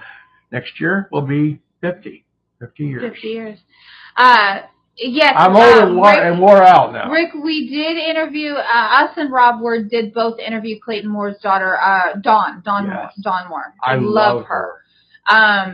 And they said TikTok was just trying to encourage you because most of their hosts can't keep folks' attention for that long. 91% failed where you guys succeeded.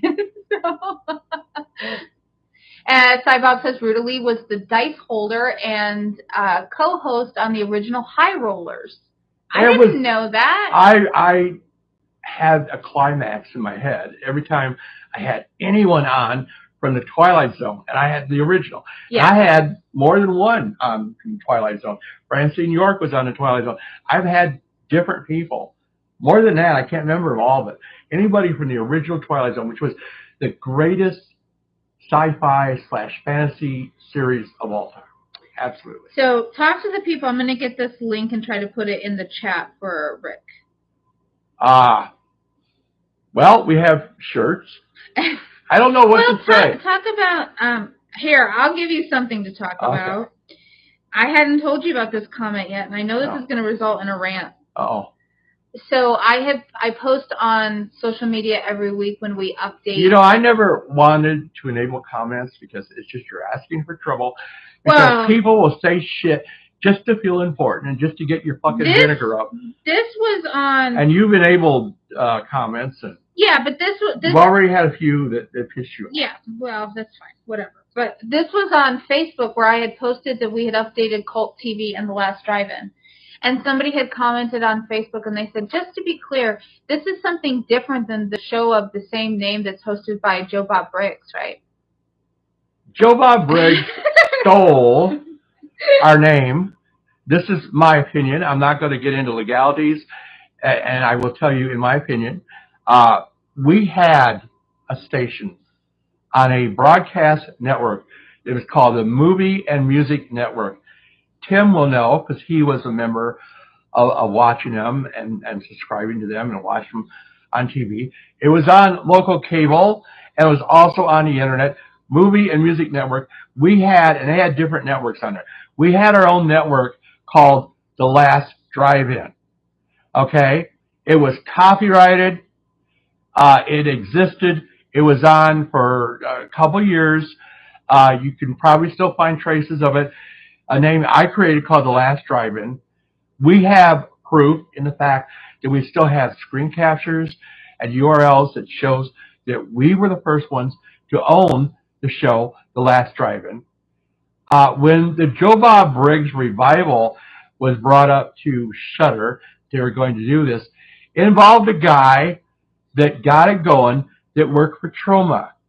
He came on our show and he looked through our photo archives of Facebook and saw we had a network once upon a time called The Last Drive-In.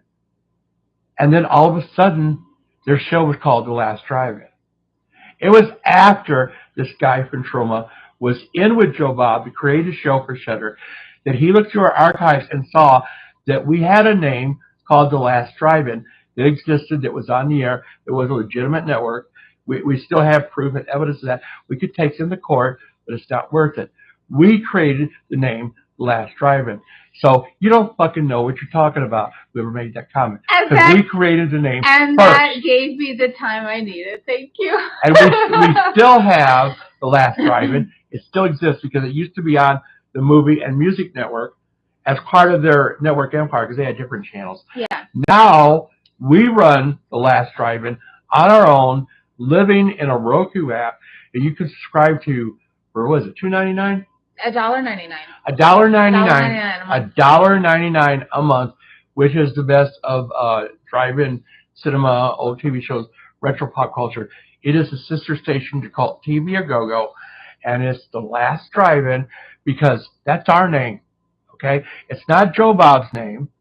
Joe Bob turned around one time and sent me a cease and desist letter because I was selling a CD of our interview.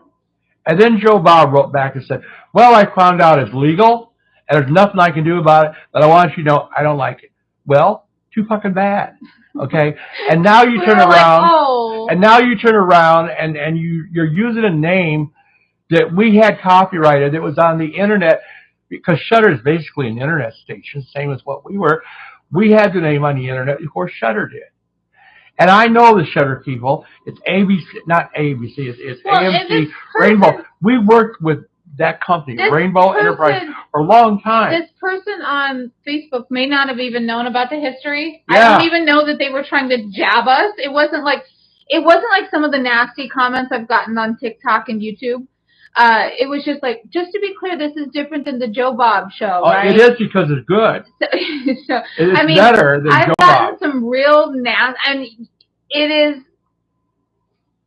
is really I think it's good to help me try to learn patience because it's really an active process to try to learn how to turn the other cheek. Because there was 2 times in the last, I would say, month that there was nasty comments. One was on TikTok where I had put up because on TikTok I put up this day in pop culture history. Right. I'll put up like on this day in pop culture history, and then I'll give the year and I'll like a little clip and like, okay, this is what happened on this day and this year. And I had put up one because it was Jerry Lewis's birthday. Right. So I had said on this day in, I forget the year, whatever the year was, like 1942 or 47 or something like that, Jerry Lewis was born. And I put a clip of him from doing Bye Bye Baby. Or Rockabye Baby. Rockabye My Baby, sorry. And so this person had posted, because they clearly didn't read the captions on the video or didn't watch it all the way through, and they corrected me, and they're like, oh, well, clearly this wasn't in the 40s, this was in the 60s, because there wasn't electric guitars in the 40s, and maybe you should do your research before you post. And because that made him feel important to say that. And I'm going to probably get people doing it because I'm bitching about it, because they want attention. Right. That's why they do it, because they want attention. Yeah. But I'm telling you, just go to Facebook, put in Terry and Tiffany DeFell, and put in the words, The Last Drive-In. You will see my proof that we own that name, and we ran the Last Drive-In network before Joe Bob used it. Okay? The bottom line is Bruce Dern had a TV series before me called The Lost Drive-In. Yeah. We had the first Last Drive-In, and the Last Drive-In still lives. It's not on the Movie and Music Network anymore because they folded. In fact, we were there one time in a production meeting and ran into Kato Kalin. Right. Coming down the stairs, we're like, isn't that Kato Kalin? I'm like, did OJ do it? He said, yes, he killed her. So he said OJ was guilty. Yeah. But, you know, they were working with people like Kato Kalin. And we were on there, and it was a guy that ran it that produced CB Hustlers and the Drive-In Massacre. And he also did porn. Yeah, he did porn. He worked with Marilyn Chambers. Right, Insatiable. But yeah, that was his thing. And we now run our Roku app, and it's The Last Drive-In. Right. So there was that person on TikTok that was nasty. Now, I didn't have to say anything to that person because everybody on TikTok, to their credit, jumped in and started correcting him. I love it. Well, if you would actually read it, she was talking about the year that he was born, not the year that the movie We're not there to cause controversy. We're there to spread. But then on YouTube, this last week, we were talking about the Karen Allen thing, and I had put up the Karen Allen short, which was a 60-second clip of her talking about a story from the behind the scenes of Animal House. But I put it up as a teaser, an interview teaser, to get people to go to the full-length interview, which is like an hour. And I had mentioned that it was Karen Allen of Indiana Jones, Animal House, Starman, and other things.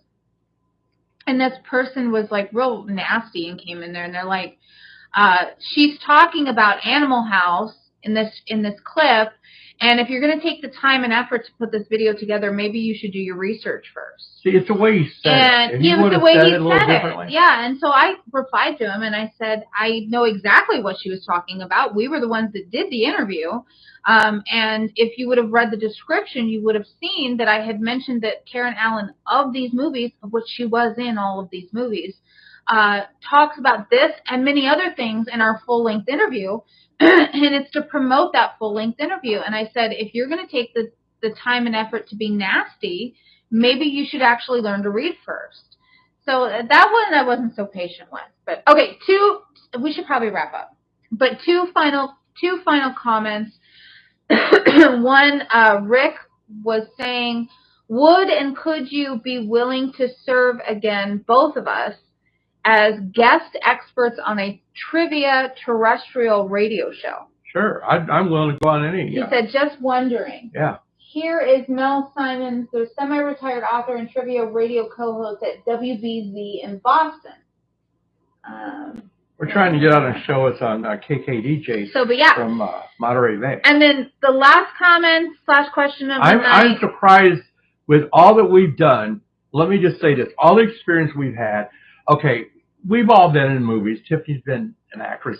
She's been on TV shows and movies. So have I. We did host a panel that was watched by Dario Argento. Which was nerve-wracking as hell. Because Dario Argento was in the fucking audience watching us on stage. And our borrowed publicist for the day, who was a friend of ours, who was just like, I'll act as your guys' publicist for the day. So we had a publicist for a day. It was like a Comic-Con thing. He came up to us and he's like, Sir Dario Argento, or Maestro Dario Argento. I'm really disappointed. And I was like, Ed, you don't tell us that before we go on stage. But with all we've done, I'm disappointed that we haven't been asked to be on more shows and that we haven't been asked to do DVD commentary. Right. Because a lot of the idiots we know, which I know are idiots, okay, because I know them, wind up getting to do that. They don't know shit. Right. And then last comment / question of the night we'll take from Daniel Lecitra, who was watching on Facebook Live. He had said Daniel bought one of our shirts. Yeah. Daniel bought a lot of our shirts. That's good. So I know he's not going to be naked like Donald Sutherland. He was saying that because you were talking about how Twilight Zone was one of the best sci-fi horror anthology shows of all time. He said that this is one to answer our question from earlier. He said there should be a biopic of Rod Serling. Oh, absolutely. Now, here's the question for the evening as we wrap this up. If you had to pick a current actor to play Rod Serling, who would you pick? I don't know if I could think of anybody. If we ever find that, tell them about the guy at the Dark Shadows Convention. Oh my God. So when we were at the Dark Shadows Convention, I don't remember how long ago, it was a while ago, we did a live remote from the Dark Shadows We did Convention. do a live radio, video remote. There was Dark Shadows a group. All the Dark Shadows cast is coming on camera. There was a group at the Dark Shadows Convention called the Collinsport Players. And they were like a little theater group, and they would put on skits and stuff, and they would do reenactments from Dark Shadows and things like that. One of the little young, I guess she was a teenager. She was very small. She played Angelique, and she did a parody of Needles and Pins, where she was like sticking pins in the voodoo doll because the old Angelique was a witch. Yep. But there was a guy that was a member of the Collinsport Players who dressed up as and did a spot-on, dead, identical impersonation of Rod Serling. He did a promo for us for Cult TV. He was the best Rod Serling I'd ever seen. Yes. Yeah. I don't know if I can think of anybody. I know somebody else that did a good Rod Serling. Who? Our friend from Weird Science that was in Wayne's World. Lee Turgeson. But he might be too old now. Probably too old. I love you, Lee. I'm sorry. He did Rod Serling in Weird Science. He did a very good He did a very good Rod Serling. Yeah. I don't know if I can. Definitely not Timothy Chalamet. That's all I have to say. What about what about our gay friend that was in Schitt's Creek? Daniel Levy? Daniel Levy. He might be good. If he can tone down he might be, but he can, though. I've seen him West do Hollywood, it. I've seen him tone it down. Yeah. I think he would be good. What about David Tennant? Maybe. Doesn't look like he doesn't look like him, but David's a really good actor, and he's used to doing theater. It's hard to say because I don't know many modern actors and people. You know? Yeah. I don't know. Yeah. Definitely not Johnny Depp. Jesus Christ. Yeah, it was funny though, Rick. You mentioned that he said that Rod Serling, that the format and everything had copied One Step Beyond. Yes, it did. And you are correct. You are totally because I was actually talking to somebody. He knows One Step Beyond. That's awesome. Yeah, I was actually a lot of people don't know it. Talking to somebody a couple months ago. John Newland. I was talking to somebody a couple months ago, and they had said, "Oh, you know, I saw this show One Step Beyond, which was basically just a Twilight Zone ripoff." And I was like, One Step Beyond was on before Twilight Zone. It was Twilight on Zone before came after. One Step Beyond and like Alcoa Theater and all that stuff was on before the Twilight Zone. It's public domain. I thought we had everything. There's a second One Step Beyond series. There is, yeah. That we don't have. It's called Beyond. Beyond. One Step Beyond. One. I don't know. But we were guest hosts on a cable access horror host show called Horror Kung Fu Theater, and we would come on there and we would show One Step Beyond. Yeah. Rick says that he thinks that Dan Levy would do well as Rod Serling. I like Dan Levy. Daniel Lecitra says, what about maybe Henry Cavill? Trying to think of who he is. Superman. Oh, well, I don't know much about him, but yeah, probably. One of the new Superman. I know who he is. I've seen him, but I've never seen a Superman. Isn't he kind of like too... Needs to be straight. Buff? You know, like, Rod was slender. Yeah. He was, but of course, you know... Physically, Daniel doesn't look like Rod either, but I think he could do. I think physical stature probably, other than height. I don't know how tall he is. Did anybody ever see? Probably David Tennant would be closest as far as physical stature. The movie from the '80s, Twilight Zone movie, with Dan Aykroyd. You like that? I liked it. I thought it was good. Yeah. I thought it was better than the Dragnet movie.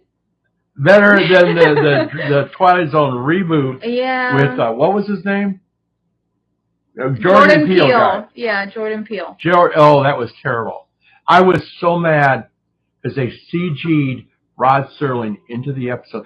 Rod Serling made an appearance in the last episode. Some shadowy figure was seen. So Rick is asking you a question. Okay. He's trying to stump you, and I know the answer. He says, I'm going to really impress Terry now. I hope that it's not, I don't know it. How about, you'll know it. How about that anthology horror series hosted by Karloff? Oh, well, he did The Veil. The Veil, that's and right. And he did Thriller. He did Thriller and The Veil. I'm going to stump Rick now. Yeah. How about the one hosted by Lon Chaney Jr.? Yeah, there was one. It's called, should I tell him? Let him answer Let's first. See if he knows. Now, Karloff did 2 anthology series, Thriller and also The Veil. Now, The Veil's public domain. Thriller is owned by NBC Universal. Yeah. I've got all those episodes. Yeah. Great. In fact, we have a DVD, not a DVD, we have a Roku. We have a Roku app of The Veil because we can, because it's public domain. So, yeah. Let's see if he knows the law. Now, Tim, don't say anything. I'm a big fan of Thriller. Tim is in YouTube chat.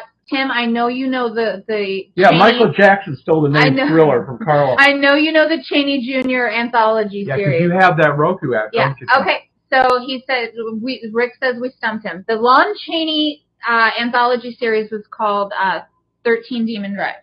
And he's not in all the episodes because he drank a little bit. So he wound up not showing up. Let me ask you this, what was the most embarrassing Lon Chaney Jr. appearance as a Universal monster?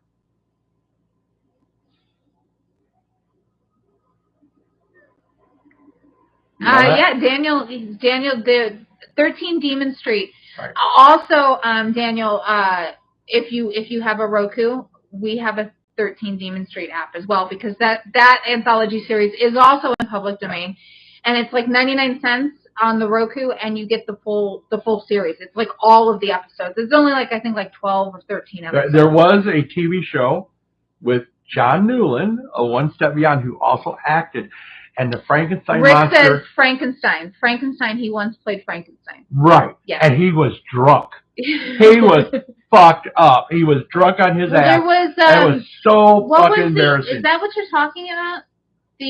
Tales of Tomorrow? Yes, Tales of Tomorrow. I couldn't think of the name of it. I love old anthology series. Yeah. All of those. Yep. Bob, you're right. He says was it Tales of Tomorrow? Yes, it was Tales of Tomorrow. Lights Out, the old radio show. Yep, and Daniel was it's so funny because I'm watching all the different channels because I have a monitor there, a monitor here, and a monitor here, and like boop, boop, boop, everybody all at once. Daniel Lecitra, Cy Bob, Rick, they were all like the most embarrassing moment of Lon Chaney Jr. was him as Frankenstein on television. It was Tales of Tomorrow, hands down, because he was so fun. Well, we talked to Sid But Haig. I guess it works being the monster, right? Yeah. We talked to Sid Haig, who worked with Lon Chaney Jr. in Spider Baby, and he said that Chaney was a really bad drunk. And but in Spider Baby, Chaney was good. I liked his portrayal. There was another... And then another one had a drinking problem because we had David Carradine's daughter at our house. Calissa, we had his daughter and his granddaughter, David Carradine's daughter. And her father was the son of John Carradine. And I mentioned John Carradine drank a little bit. She's like, a little bit? Like, you have no idea. And then to top off this, I really am trying to like wrap this up. Okay. But to top off the Talk About Anthology series, there is, I don't know, this was a British thing. So there was a series that was written by, created, and hosted for a short time by writer Roald Dahl, who did yeah, go ahead. Tales of the Unexpected. Tales of the Unexpected, but Roald Dahl was the one who wrote Charlie and the Chocolate Factory, The Great Glass Elevator, Witches, James and the Giant Peach, all of those. But here's the thing. He didn't show up for every show either. No. He was the curmudgeon. Yeah. So Tales of the Unexpected, but that was in the 70s. Yeah. Back in the late 50s, early 60s, there was another Roald Dahl anthology series. Which I've never seen. Which you've never seen, but we have all the episodes of, called Way Out. Yeah. So look for that one too. You can find it, let me know. And it's very old looking, black and white. It actually looks a little bit older than, it looks closer to like One Step Beyond era. Yeah. It definitely looks older than like Thriller or things like that. One of the actresses on Tales of the Unexpected was Joan Collins, who was a guest on Cult Radio. Yep. And also, who's the one from The Wrestler? Movie The Wrestler. She did the stewardess. Tim, you know who I'm talking about. I can't think of her name. We brought up her name. Elaine Giftos. Elaine Giftos. Yes. And we brought up her name as being on Tales of the Unexpected. She was like, oh my God. Yeah. Like, how did you know that? Rick says Ghost of Frankenstein was also a Chaney Frankenstein role. Yes, it was. But I don't know if he was drunk during that one. Well, there he did it right. Yes. Lon Chaney played almost all of the monsters. Cy Bob, isn't the story that Chaney thought the live broadcast of Tales of Tomorrow was a rehearsal? I wouldn't doubt it. He didn't break any of the props or do any of that when he was raised. I wouldn't doubt it. I wouldn't doubt it. But it's classic history and it's fun. Yeah. John Newland was really good. Love John Newland. He was. And he also directed and produced. It wasn't that long ago that he died. He lived to be ripe old age. I think so. But I love Tales of Tomorrow. I love One Step Beyond. I love all them. Tales of the Unexpected. Yeah. Another anthology series that was, we call it more recent because it was like 70s, 80s. But there was Hammer House of Horror. Yes. There was. Which had Catherine Lee Scott. Who was also a Cult Radio guest. Yes. There was Chillers. Who we fought with. We fought with Weird Al, Catherine Lee Scott, and Joe Bob Briggs. There was Chillers, which was like late 80s, early 90s, which was hosted by Anthony Perkins, who played Norman Bates in Psycho. I feel like there was others too. Well, Night Gallery, Rod Serling, which Rod's daughter, who was on the show, Rod Serling's daughter, said that Rod was not happy with that show because he didn't have control. That was through NBC, and he was not happy. And it's weird because you could tell Rod got tired of it. And in those shows, he also stopped appearing. And it was kind of morphed into, that's spy. An ESP show with Gary Collins. Yeah. Daniel Lecitra says, I fell in love with Joan Collins after watching The Stud. She is so But Empire of awesome. the Ants, when we mentioned that to her, she's like, oh, okay, Empire, let me guess, Empire of the Ants. Like, it was sad because when she come on, it was just a few days before that her sister, the great author, died. And that was the only thing they told us, that don't mention her sister, and that was fine. Of course. But we mentioned Empire of the Ants. She was very cool with it. She loved it. She thought it was, and her appearance in the movie Tales from the Crypt, not the HBO thing, the movie, the British movie based on EC Comics, the Santa episode where the killer Santa, she was in that. Rick says it was The Sixth Sense with Gary There Collins. You go. You're he said right. He loved it. Yeah, it was a good show. And it I was like a Gary scapegoat Collins. for Rod Serling because Rod was like, I'm done. Except Rod, it was because Rod was fighting with Universal, and they wound up. They introduced it as a segment of Night Gallery, and then it took over and became its own show. Okay, so I'm gonna shut down. This was fun tonight. This was fun. Awesome. I'm gonna shut down Facebook Live. Daniel, thank you for hanging out with us over there. And Daniel Lecitra has always been a longtime supporter of CRAGG and all things that we do. So we thank you very much. We're on 24/7. Cult Radio Go-Go. CultRadioGoGo.com, CraggRadio.com. Over there, you'll see a portal to our 4 other stations, which is Old Timer Radio, Drive-In, Christmas at the Drive-In, and As Heard on TV. And that's it. Was that all? There was 5. Did you say all 5? I don't know. I might have missed. Let me do Call Radio Go-Go. Yeah. Horror and Halloween Radio. That's what I missed. That's funny. Horror and Halloween Radio. Christmas at the Drive-In, As Heard on TV, and OTR, also known as Old Timer Radio. All heard at CraggRadio.com or CultRadioGoGo.com. And then Saturday, we will have a best of one of our live radio shows we do on Saturday. Now we're not live. It is not new shows every week. We alternate with old shows from the past years. And we had a new show last week, which is now in the Roku, on our website. But there's going to be a classic CRAGG live on this Saturday. We don't know who's going to be on. Go ahead, look at our your laptop is at, or I'm sorry, your iPad, which is about the size of a laptop, is at 42%. It did good. It did good. It did it's good warm until to Apple the touch. kills it. So listen to our radio show. It'll be Saturday, 5 o'clock in the Pacific, 8 o'clock on the West Coast, and it'll be 2, 3, or 4 hours, and it'll have some guests on. We don't know. Yes. I'm exhausted. Okay, let me put. Too much technology is going on right now. Put this down. All right, I'm gonna shut down. I've slowly shut down all the feeds. So thank you YouTube Live is going to go next. Thank you for the super chat. Thank you for the super chats, both of you guys, Bob and Rick. That way I can buy more drive-in movie t-shirts like my Roger He has Corman. a lot of shirts. He has a lot of I have the other Roger Corman logos too.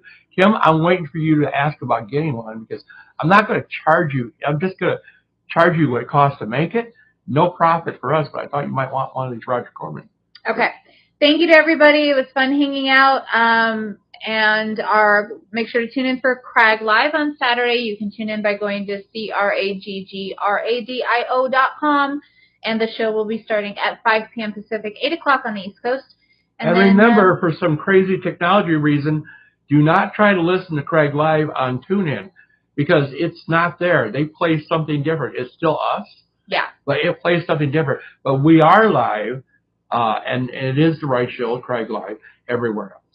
Rick says, keep positive. He's praying for you. Thank you, because I'm hanging in. I was bad and did not go to my doctor's appointment. I haven't been screened for cancer in a year because I'm stupid.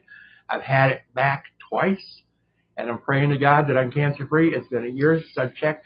I should be going, and I didn't go because I'm a dumbass. Harry's like Mimsy Farmer. He likes to live on the edge. I don't like to go to the doctor. The doctors are all a bunch of quacks. And it's hard for me because I can't see, and I'm crippled in a wheelchair. I'm like Karloff in the last days. But like Karloff, I keep on going. It's okay. At least you're not like Cheney. I don't do the liquor thing. He doesn't drink a little. Give me my Percocet, and I'm Good night, everyone. We'll let you know the next time we come live. Talk to Word about our friendship. Well, I sent Rick the link to our show with Steve Carver, so he can forward that on. All right. Good night, guys. Good night.